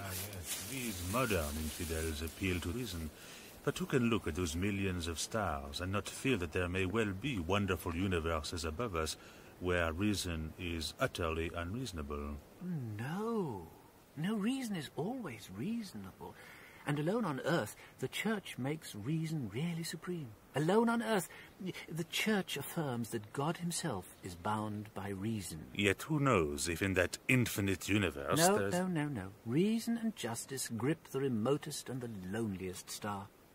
You can imagine any mad botany or geology you please. Think of forests of adamant with leaves of brilliance. Think the moon as a blue moon, a single elephantine sapphire. But don't fancy that all that frantic astronomy would make the smallest difference to the reason and justice of conduct. On plains of opal, under cliffs cut out of pearl, you would still find a notice board, "Thou shalt not steal." So, you know, little priest. Well then, you had better hand over the sapphire cross. No. We are all alone here. I could pull you to pieces like a straw doll. I'm sure you could, but you see, I don't have it. I left it behind in the sweet shop. Eh? You remember I went back to ask if I'd left a parcel? Well, I hadn't, but I did then, if you see what I mean. I don't believe you. Give me those parcels. Ça suffit, Flambeau. On les mains. J'ai un pistolet. Sacré nom d'ami. Valentin, qu'est-ce que vous faites ici? Right, stay where you are, both of you. Well, well, my little bumpkin. It seems you are remarkably fortunate. Who could have expected the head of the Paris police here? Well, as a matter of fact, I rather expected him. Put away that gun, will you, Monsieur Valentin? Please, that's not our way in this country. What do you mean you expected me, Father? Well, I recognized you from the newspaper, so I realized you must be pursuing someone. And then this gentleman... only I wasn't sure, and it would never do to make a scandal against one of our own clergy. I had to test you, Monsieur Flambeau. Pardon? Is a man generally makes a small scene if he finds salt in his coffee? If he doesn't, he has some reason for keeping quiet. I changed the salt and sugar. You kept quiet. Yes. A man usually objects if his bill is 6 times too large. If he pays it, he has some motive for being unnoticed. I altered the bill. You paid. And what about the soup and the apples? The window? Ah, well, Mr. Flambeau would not leave any tracks for you to follow, so somebody had to. But, as a matter of fact, another part of my trade, too, made me sure you weren't a priest. What? You attacked reason. That's bad theology. Priest, I salute you. And now, monsieur, adieu. Tally ho! I see! Oh, what a jump! Quick after him, Sergeant! What a jump! Hey. I'll bring him down. No, Valentin. No gunplay. Sergeant, go that way. I'll go this way. Valentin, you stay there. Fools! I had him in my...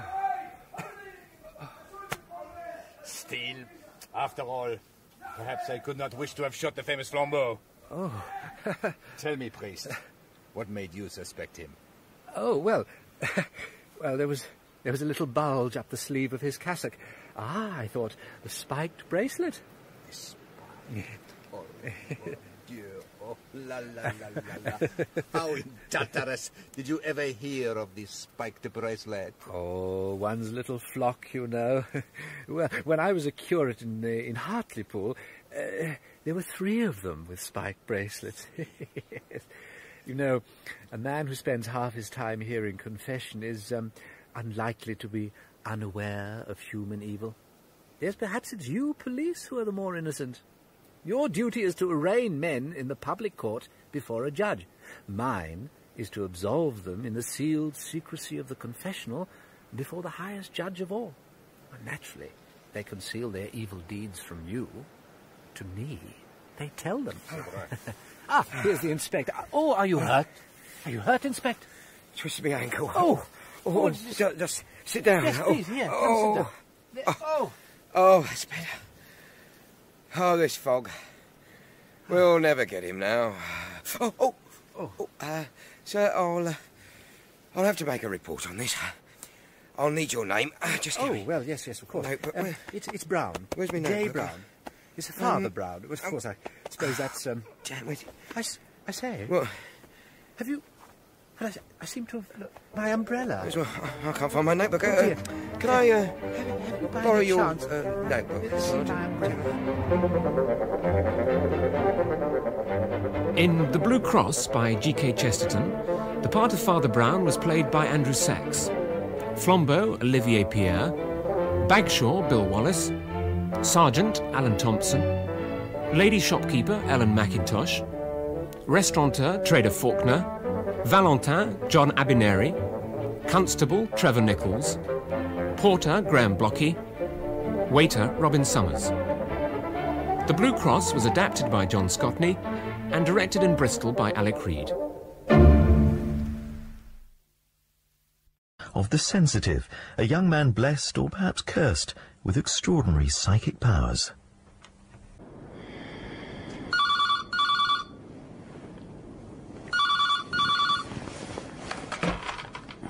Yeah.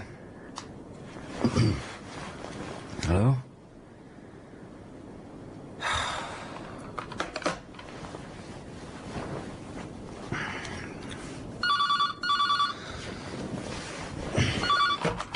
Hello? Who is this? Hello? The wood. Sorry? In the wood. Hoch Euron tain sucain, how to apalesai outain.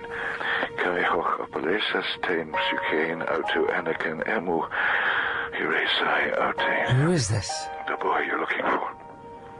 In the wood. The wood? Which wood?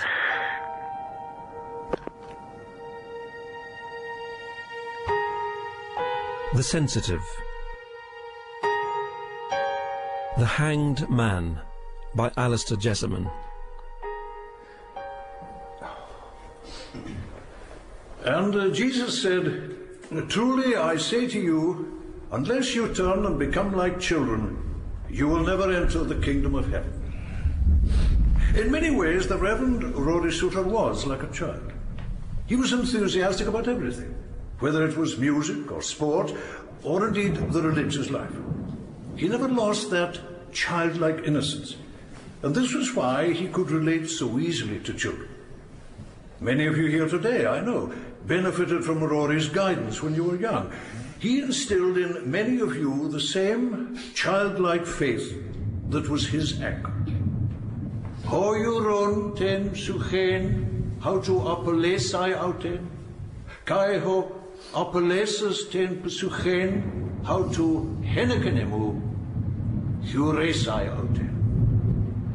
And so, as we bid farewell to our friend Rory Suter, to a piece of music he particularly loved, we can say with confidence that he goes now to his rest, secure in the love and grace of our Saviour, the Lord Jesus Christ.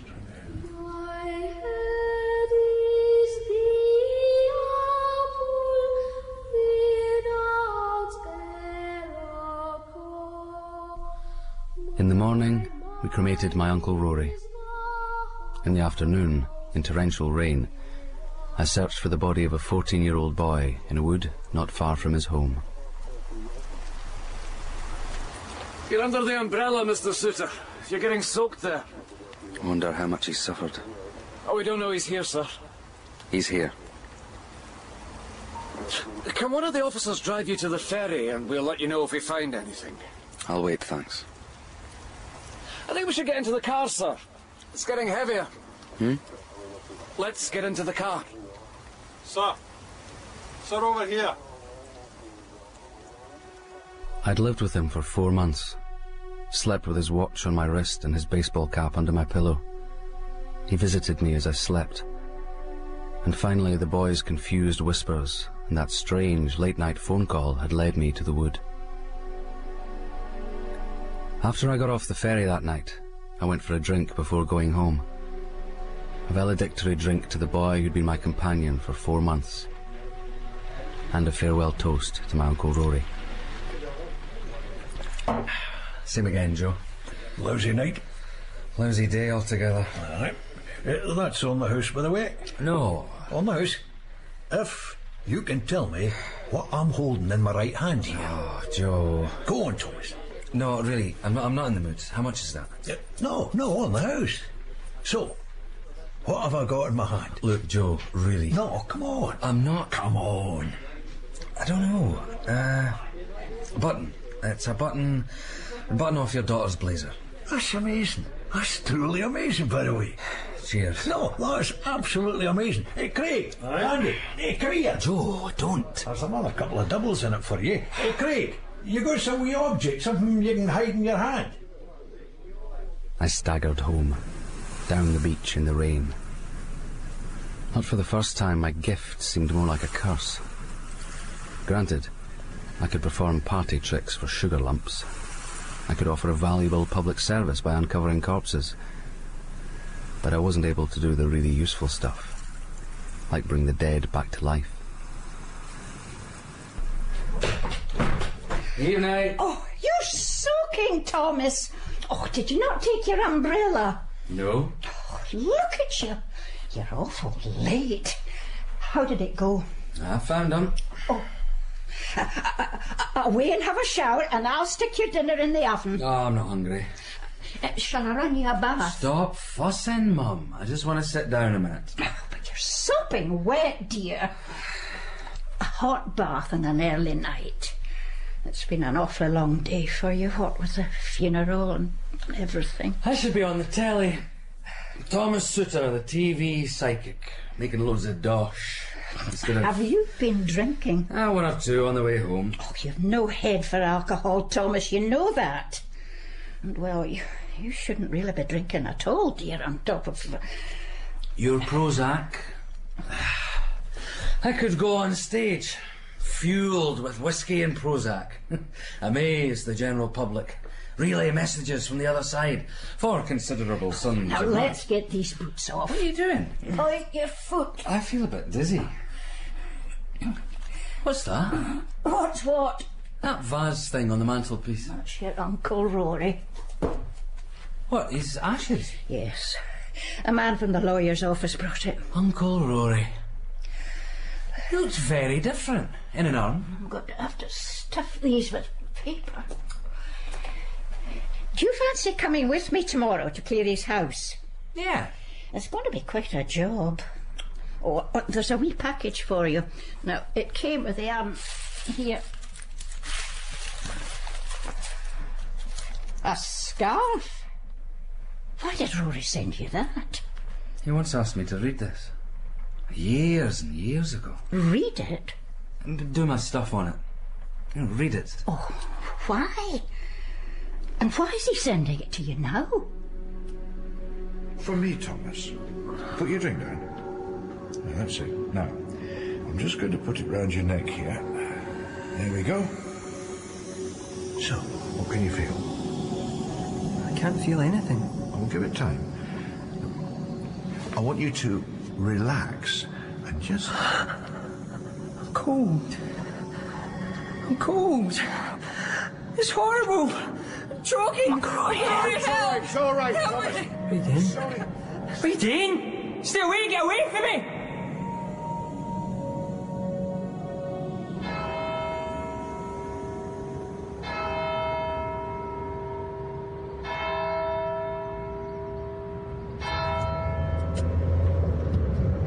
Motorists are also advised to avoid the A814 between Gairloch Head and Shandon due to the possibility of flooding. And there's more bad weather on the way. Torrential rain is predicted for the weekend, with more flooding expected in the west coast. I thought there might be something on the radio about the boy. Be headline news soon enough. Do you think you could go a bit faster, Mo? There's a queue of cars behind us. We'll need to stop and get some bin bags and things. Biscuits. What kind of biscuits do you want? Whatever. Jaffa cakes. There wasn't a letter with the ashes, was there? No. The lawyer just said that Rory wanted us to have them. And wanted you to have that package. Oh! What? Just remembered something. That last afternoon in the hospital, Rory said he had a letter for you in his cabinet. Well, I searched, but there was no letter there. He became quite distressed. He insisted there was. That's strange. Yes. But, he was really quite confused at the end, though. Maybe he just imagined it. Maybe. Could you not speed up a wee bit? I'm observing the limit. The chap behind looks a bit cross. Do you want safety or adventure? Safety. Well, then. I wish you'd learn to drive. Rory's funeral. The minister gave a kind of benediction in Greek or Latin or something. Did he? You don't remember? Yes, that thing at the end. Yeah. I thought I'd heard it before. Just wondered what it meant. It's that lovely song I remember. Oh, used to love Rory's concerts. That choir. He never managed to persuade you to join in, did he? No. I wish we'd seen him a bit more often. Shame. But he was always so busy. Always someone needing his help. He was so good to us after Dad died, wasn't he? Taking you with him on his camps to Skye. I didn't like his camps. No, well, you never did like being outdoors. You were terribly afraid of wasps, weren't you? I think I was a bit scared of him. Scared of Rory? Or nervous or something. I always felt as if I was a bit of a disappointment to him. Oh, shut up! I am observing the speed limit.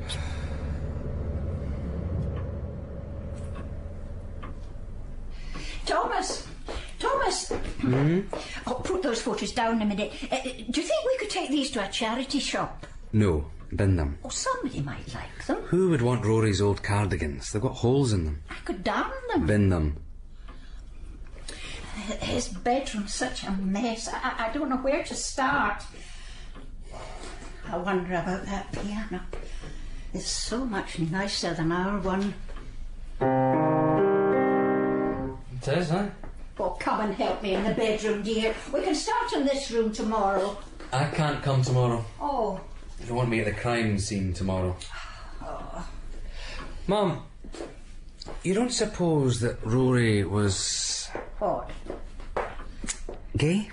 He was a bachelor, Thomas. He wasn't a gay. Just looking at these photos, all these boys and young men, choirs, camps, sports, no women. Well, things were more segregated in those days. They didn't mean anything. Quite a few men in drag. Well, that was just a laugh. His pantomimes. And...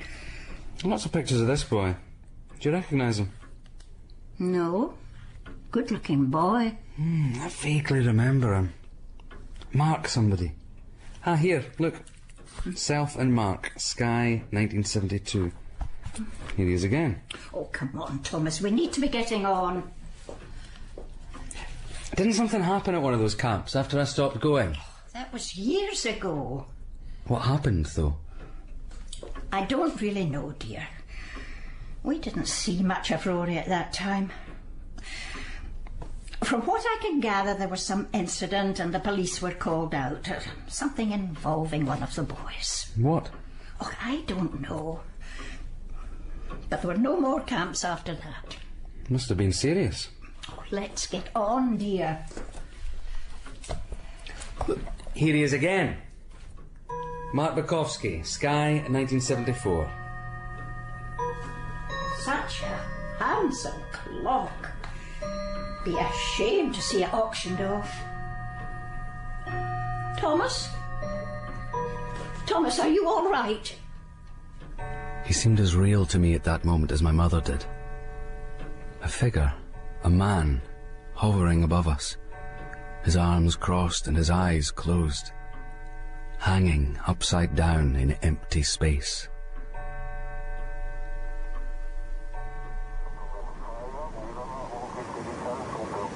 Just feel free to sniff around, Mr. Suter. Yes, thanks. Seems that the boy was sexually assaulted before he was killed. How did he die? Strangled. Beginning to look as if it happened about 4 months ago when he first disappeared. How's the mother? She's been admitted to Gart Naval under heavy sedation. And the old boy? Their grandfather? Oh, he's down here all the time. He can't seem to keep away.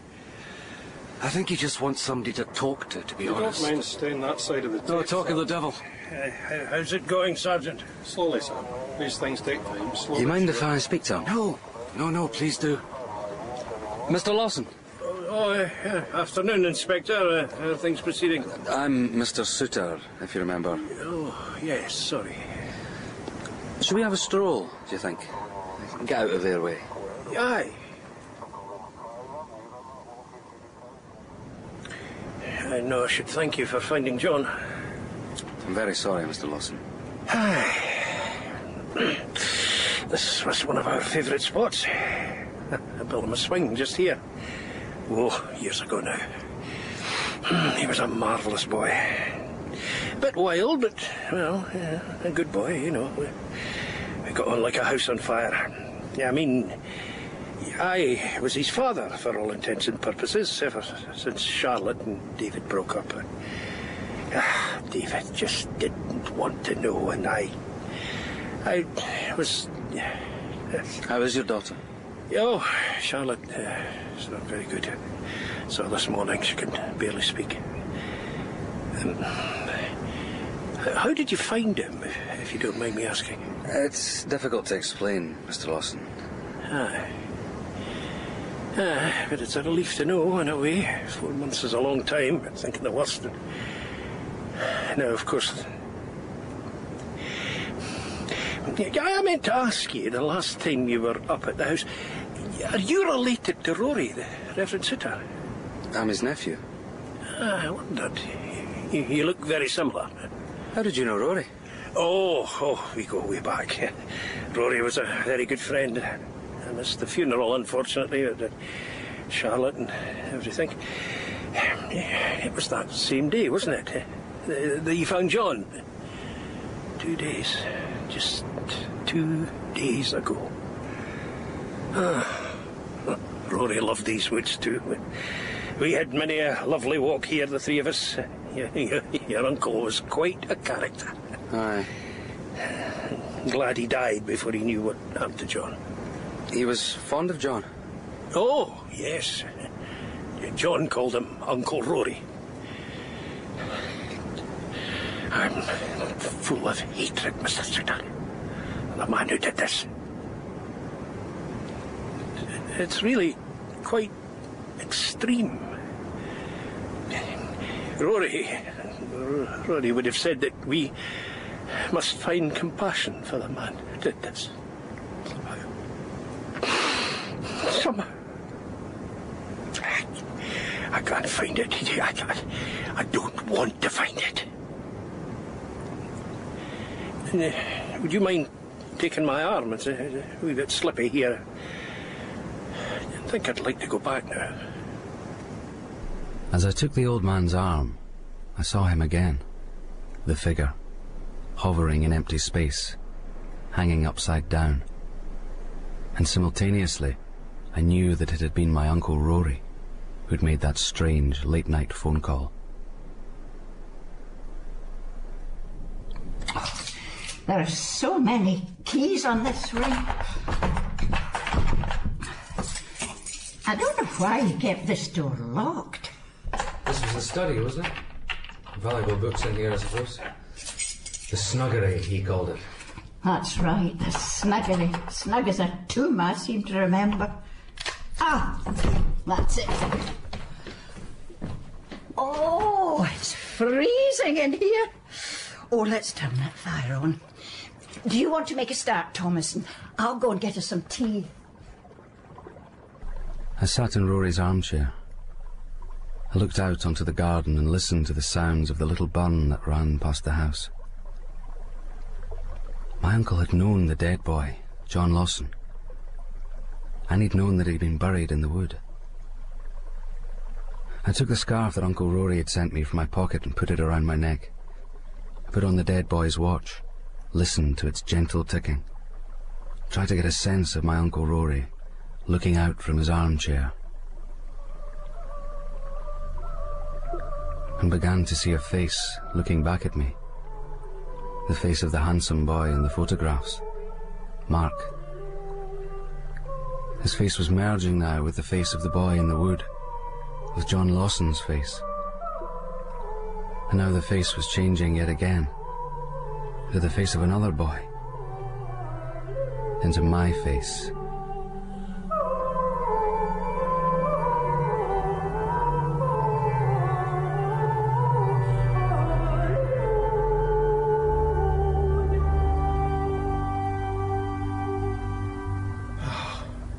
Wasn't that lovely?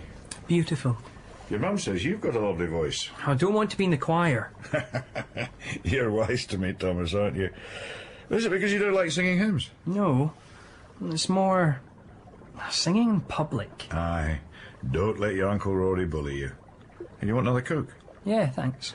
Some people like performing, some people don't. We're all different, Thomas. Yeah. The thing we talked about last time at camp, the thing with the objects, is it still going on? Aye. Well, tell me. Oh, it's got worse. I get it all the time. Not just with Dad's things. Oh, sometimes I touch someone's book or their bag or... I get it. Hey. I know what they're thinking. I can tell what they're about to do. Did you know there was a word for it, Thomas? Psychometry. The ability to read objects like that. Did you know there was a word for it? No. Oh, I just wish it didn't happen. But it does happen, son. Perhaps it's God's gift to you. I don't know if I believe in God, Uncle Rory. No. But, the thing I'm trying to say is, maybe you shouldn't be scared of it, eh? Because maybe it is a gift of some kind. Something that can help other people. Thomas, I want you to do something for me. I want you to put this scarf on and tell me, well, tell me what you feel. I don't think I want to do... No, for me, Thomas, please. Now put your drink down. Now, that's it. Now, I'm just going to put it round your neck, here. Ah, there we go. So, now, what can you feel? I can't feel anything. Oh, give it time, give it time. I want you to relax, and then just do it. I'm cold. I'm cold. It's horrible. I'm choking. No, it's all right. Uncle Rory, It's all right. help. Oh, Thomas, I'm Help sorry. me. I'm sorry, Thomas. You're all right. Thomas?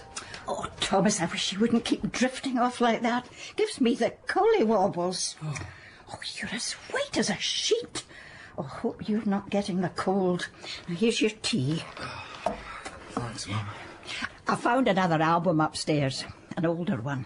Pictures of your dad and your Uncle Rory. Look.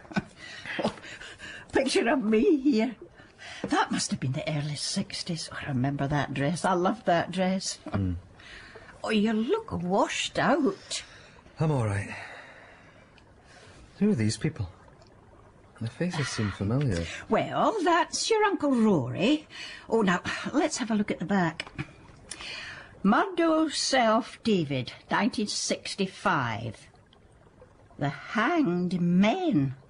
And something in a foreign language. Looks like Greek. Oh, do you know who I think this is? Big tall man, David. I think that's Dr. Caldwell. Rory's friend, the minister who did Rory's funeral service.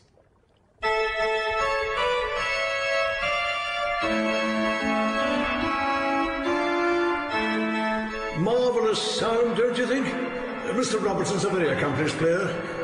Let's step into the vestry here, shall we? After you. Thanks. Have a seat, Mr. Souter. They give me the run of the place. I officially retired years ago, but like Rory, I need to work. Need to keep doing things. I'd probably drive them all crackers. Anyway, how can I, it's about Rory, you said on the phone? That's right. I've got a photograph here, Dr. Caldwell. Just wanted you to have a look at it. This is you, is it? Yes, that's me. It says on the back, Murdo Me David, 1965. The Hanged Men. And a quotation in Greek? Ancient Greek, yes. Ho, euron ten pesuchen, how to apelesai oten, kai ho apelesas ten suchen, how to henekanemu, huresai oten. It's a verse from Matthew's Gospel. He who finds his life will lose it, and he who loses his life for my sake will find it. Where did you come across this? My mother and I were clearing out Rory's things. Dr. Caldwell, who were the Hanged Men? It's just a little society we formed, the three of us, when we were divinity students. Did my uncle ever mention what I did? My line of work, I mean. He told me that you were some sort of medium, if that's the correct term. A sensitive, yes. Similar thing. I work with the police from time to time. Help them out. In my own way, you understand. You're aware of the John Lawson case? Yes, of course. I discovered his body, Dr. Caldwell. About 2 months ago now, I got an anonymous phone call in the middle of the night. I'm almost certain it was from my uncle. He said that the boy I was looking for was buried in a wood. Rory? Yes, I'm sure it was Rory. And it seems that he also knew the boy. I'm sorry, I don't quite know what you're saying. I know this may all seem very peculiar, but the fact is, I found the boy, and Rory knew that he was buried in that wood. And I think that the Hanged Men may have some bearing on the boy's death. In what respect? I don't know yet. Rory wouldn't have harmed a soul. Believe me, it wasn't in his nature. Could you tell me about the Hanged Men? I think it's important. This is all very If I talk to you about this, you must promise that anything I say doesn't go beyond these four walls. I can't promise, I'm afraid. It could also easily be misunderstood. The hanged men, it was Rory's name. We met after lectures in the Hanged Man pub near the university. And there was another reason for the name. Are you acquainted with the Hanged Man card in the tarot pack? Yes. A man hanging upside down, a pagan figure, but also one which prefigures Christ. He hangs voluntarily, a sacrificial act. We saw ourselves as martyrs in a way. Martyrs? The three of us were attracted, you could say, to young men. Of course, this was a time, I don't need to tell you, when such things were, especially within the ministry. We would have lost our jobs. But Rory, well, he didn't believe such feelings were sinful. He believed that these desires could be transformed, sublimated, used in God's service. It could be used to help young people. But to do this, we had to sacrifice any hope that we could act on these feelings. If you see what I mean. I think so. Thus the hanged men. The voluntary sacrifice for a greater good. And we did do a lot of good. Helping young lads in really deprived areas of the city. In prison, all the camps that we ran. And for a while we were very successful, and Rory was the inspiration. For a while you were successful? Yes. In the end it all broke up, as these things tend to do. I got a parish in St. Andrews. Murdo met a girl and got married. I believe there was an incident at one of the camps one year. I wasn't there. I mean, I was at the camp, but I don't know what happened. Did it involve a boy called Mark? Mark Bukowski? I believe so. Mark, yes. Rory's friend, Mark. But you don't know... As I say, believe me, your uncle would never have harmed anybody, if that's what you're thinking. It's absurd. You knew what he was like. Do you know where I could get in touch with Mark Bukowski? He used to live near Rory, Kirkbrae or Southley or somewhere like that. And the third man here, who's that? Oh, that's Murdo. He left the ministry many years ago. The boy you found, the Lawson boy? Well, this is Murdo Lawson, the boy's grandfather.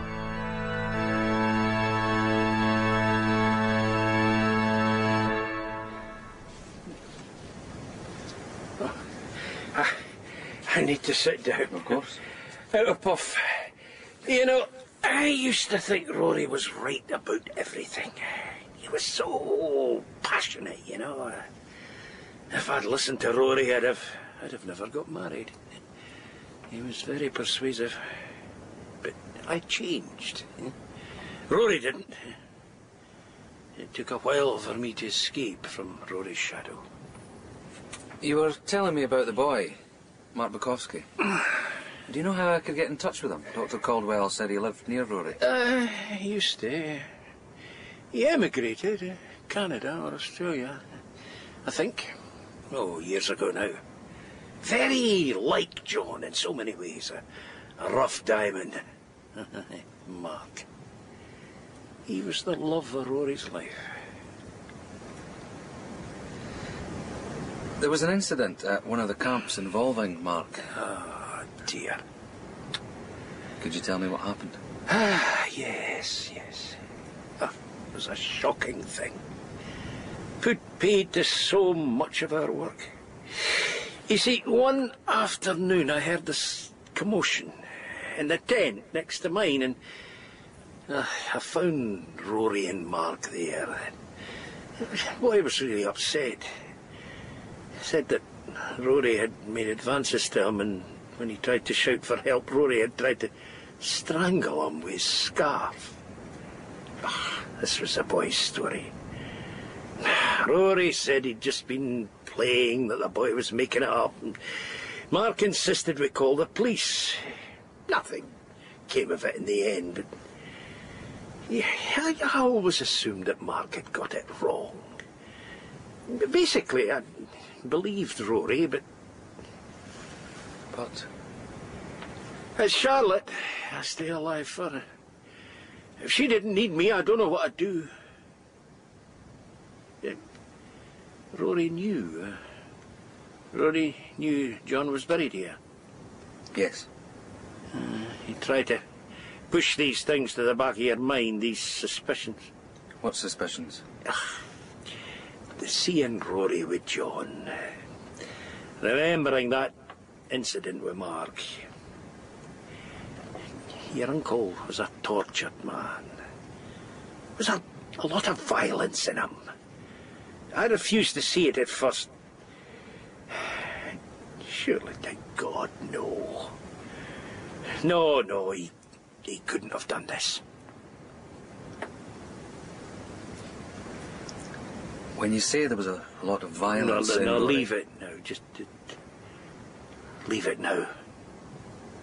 Please. I'd always admired my Uncle Rory's enthusiasms, the way he seemed to be able to embrace life. I'd always been so timid in contrast, scared of so many things, and yet I seemed to live my life among ghosts and shadows and the dead. Was this what I wanted for my life? Leave it now, the old man had said. I dearly wanted to leave it now.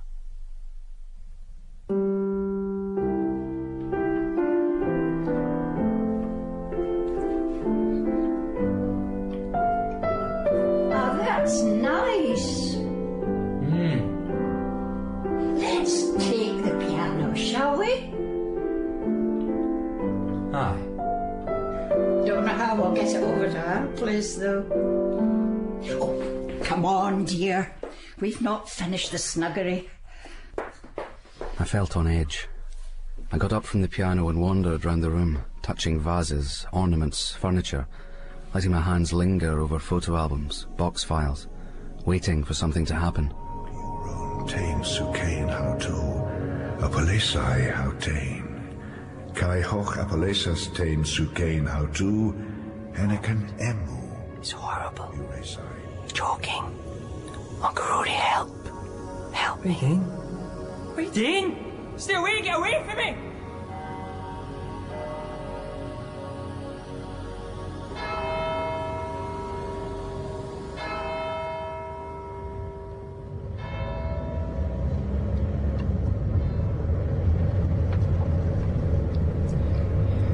Do you think we need petrol? We'll be all right. I think we've done as much as we can at Rory's, don't you? Aye. I think we should just phone up that place now and let them deal with the rest of the stuff. What do you want for your tea? I'm not very hungry. You're looking a bit white. We've got some gammon steaks. Do you remember what year those camps stopped? Uncle Rory's camps? No, dear, it was such a long time ago. About 1975, maybe? Possibly. Sounds about right. Why? Oh, hang on. Almost missed the turn off. Go left. What? Go left. It's right, Thomas. Turn left. I couldn't explain to her why, or why I insisted we stop at the next village. Thomas, would you tell me what we're doing here, please? What's wrong? You're scaring me. Shh, Mum. Listen. What? That clock. It won't be long. I'm just going to wander about for a bit. You stay in the car. Thomas! I saw the board almost as soon as I got out of the car. South Lee Medical Practice, and the names of 4 GPs, one of which was Dr. M. Bukowski. And as soon as I saw the name, I knew who'd killed the boy in the wood. Sorry to have kept you waiting so long. I got behind with my patients. That's all right. Sounds as though we're going to have more thunderstorms, eh? Aye. So, Thomas, Rory's wee nephew. That's right. I was very upset that we missed the funeral. We were on holiday, didn't even hear that he died till we got back. I remember you know, from one of the camps. You were on my team at five-a-side football. We put you in goal and you let in 3 in about 10 minutes. I was furious. Sounds like me. Rory talked about you a lot. Did he?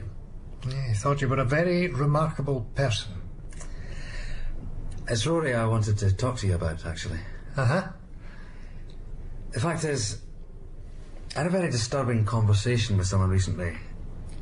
He told me that years ago, Rory had done something, well, criminal, violent.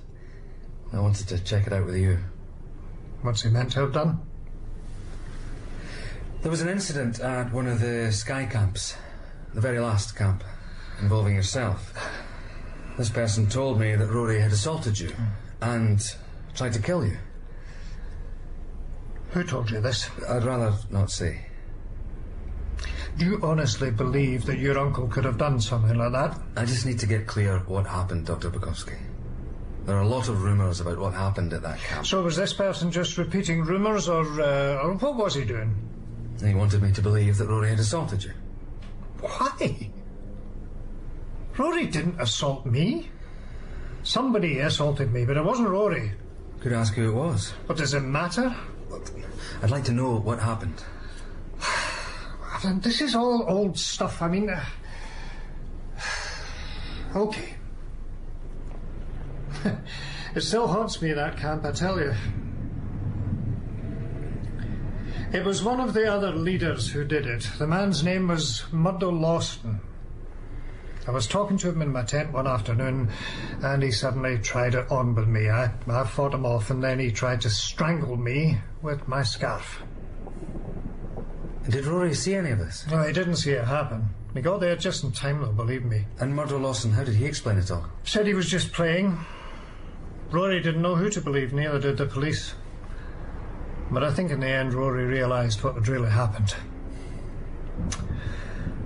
It was awful. The thing was, up till then I'd got on really well with Lawson. It all came out the blue.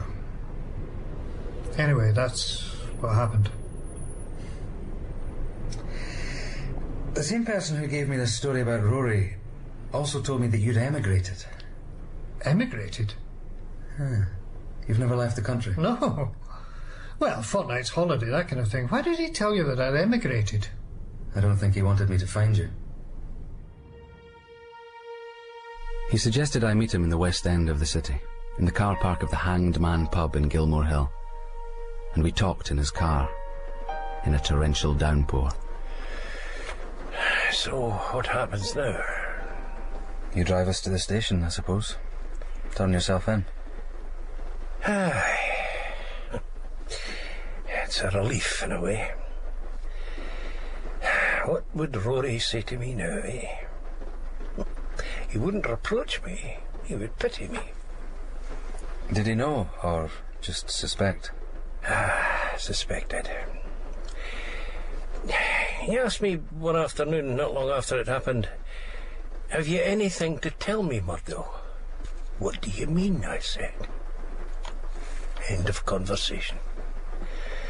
He fell ill not long after that. If you open the glove compartment, there's a letter to you from Rory. I took it from his cabinet in the hospital.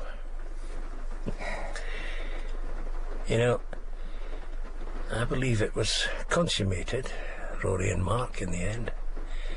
That little friendship of theirs. Aye, he allowed himself that.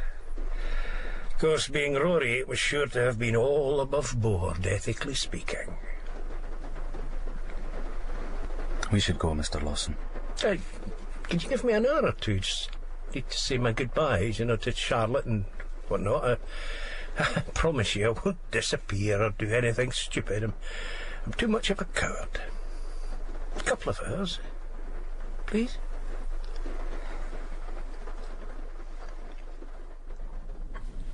Thomas, would you like me to put some Albus oil in the bath for you? Oh, yes. Thanks, Mum. Well, it's ready.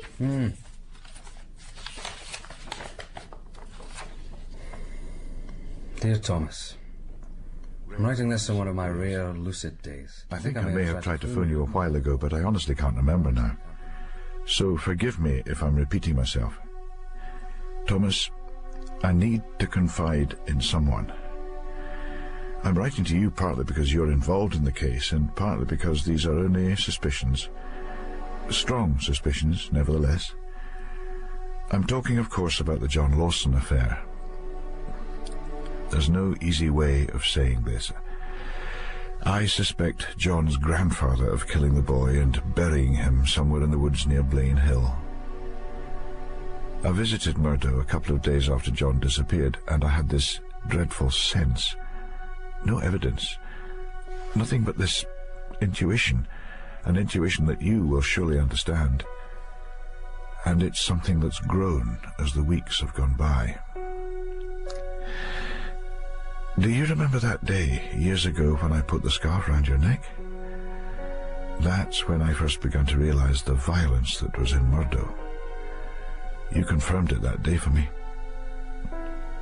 I pray to God I'm wrong about all this, and I don't know how you should proceed. But I do know I had to tell you this. God bless you, Thomas. God bless you, Thomas. Rory. Rory.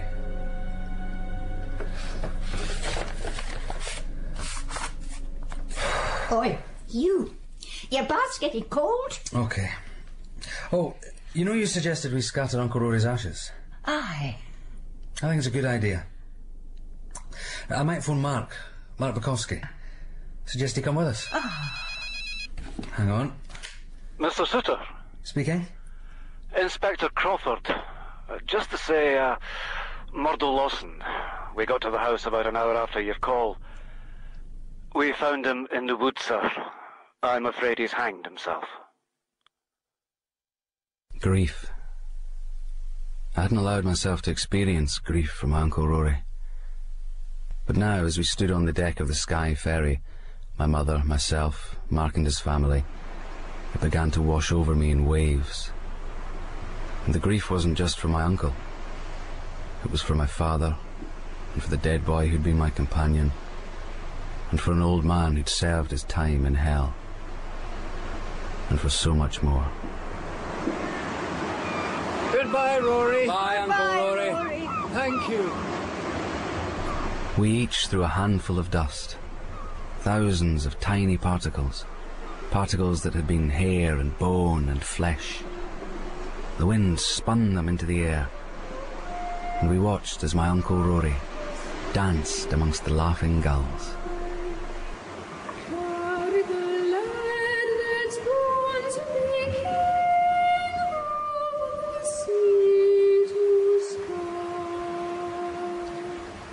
In The Hanged Man, Thomas Suter was played by Robin Lane, Mrs. Suter by Sheila Donald, and Rory Suter by Michael Mackenzie. Murdo Lawson was played by Alec Heggie, Dr. Caldwell by John Shedden, Mark Bukowski by Finlay Welsh, and Inspector Crawford by Simon Tate. The young Thomas was William Barlow. The Sensitive was written by Alistair Jessamine and directed by David Jackson Young.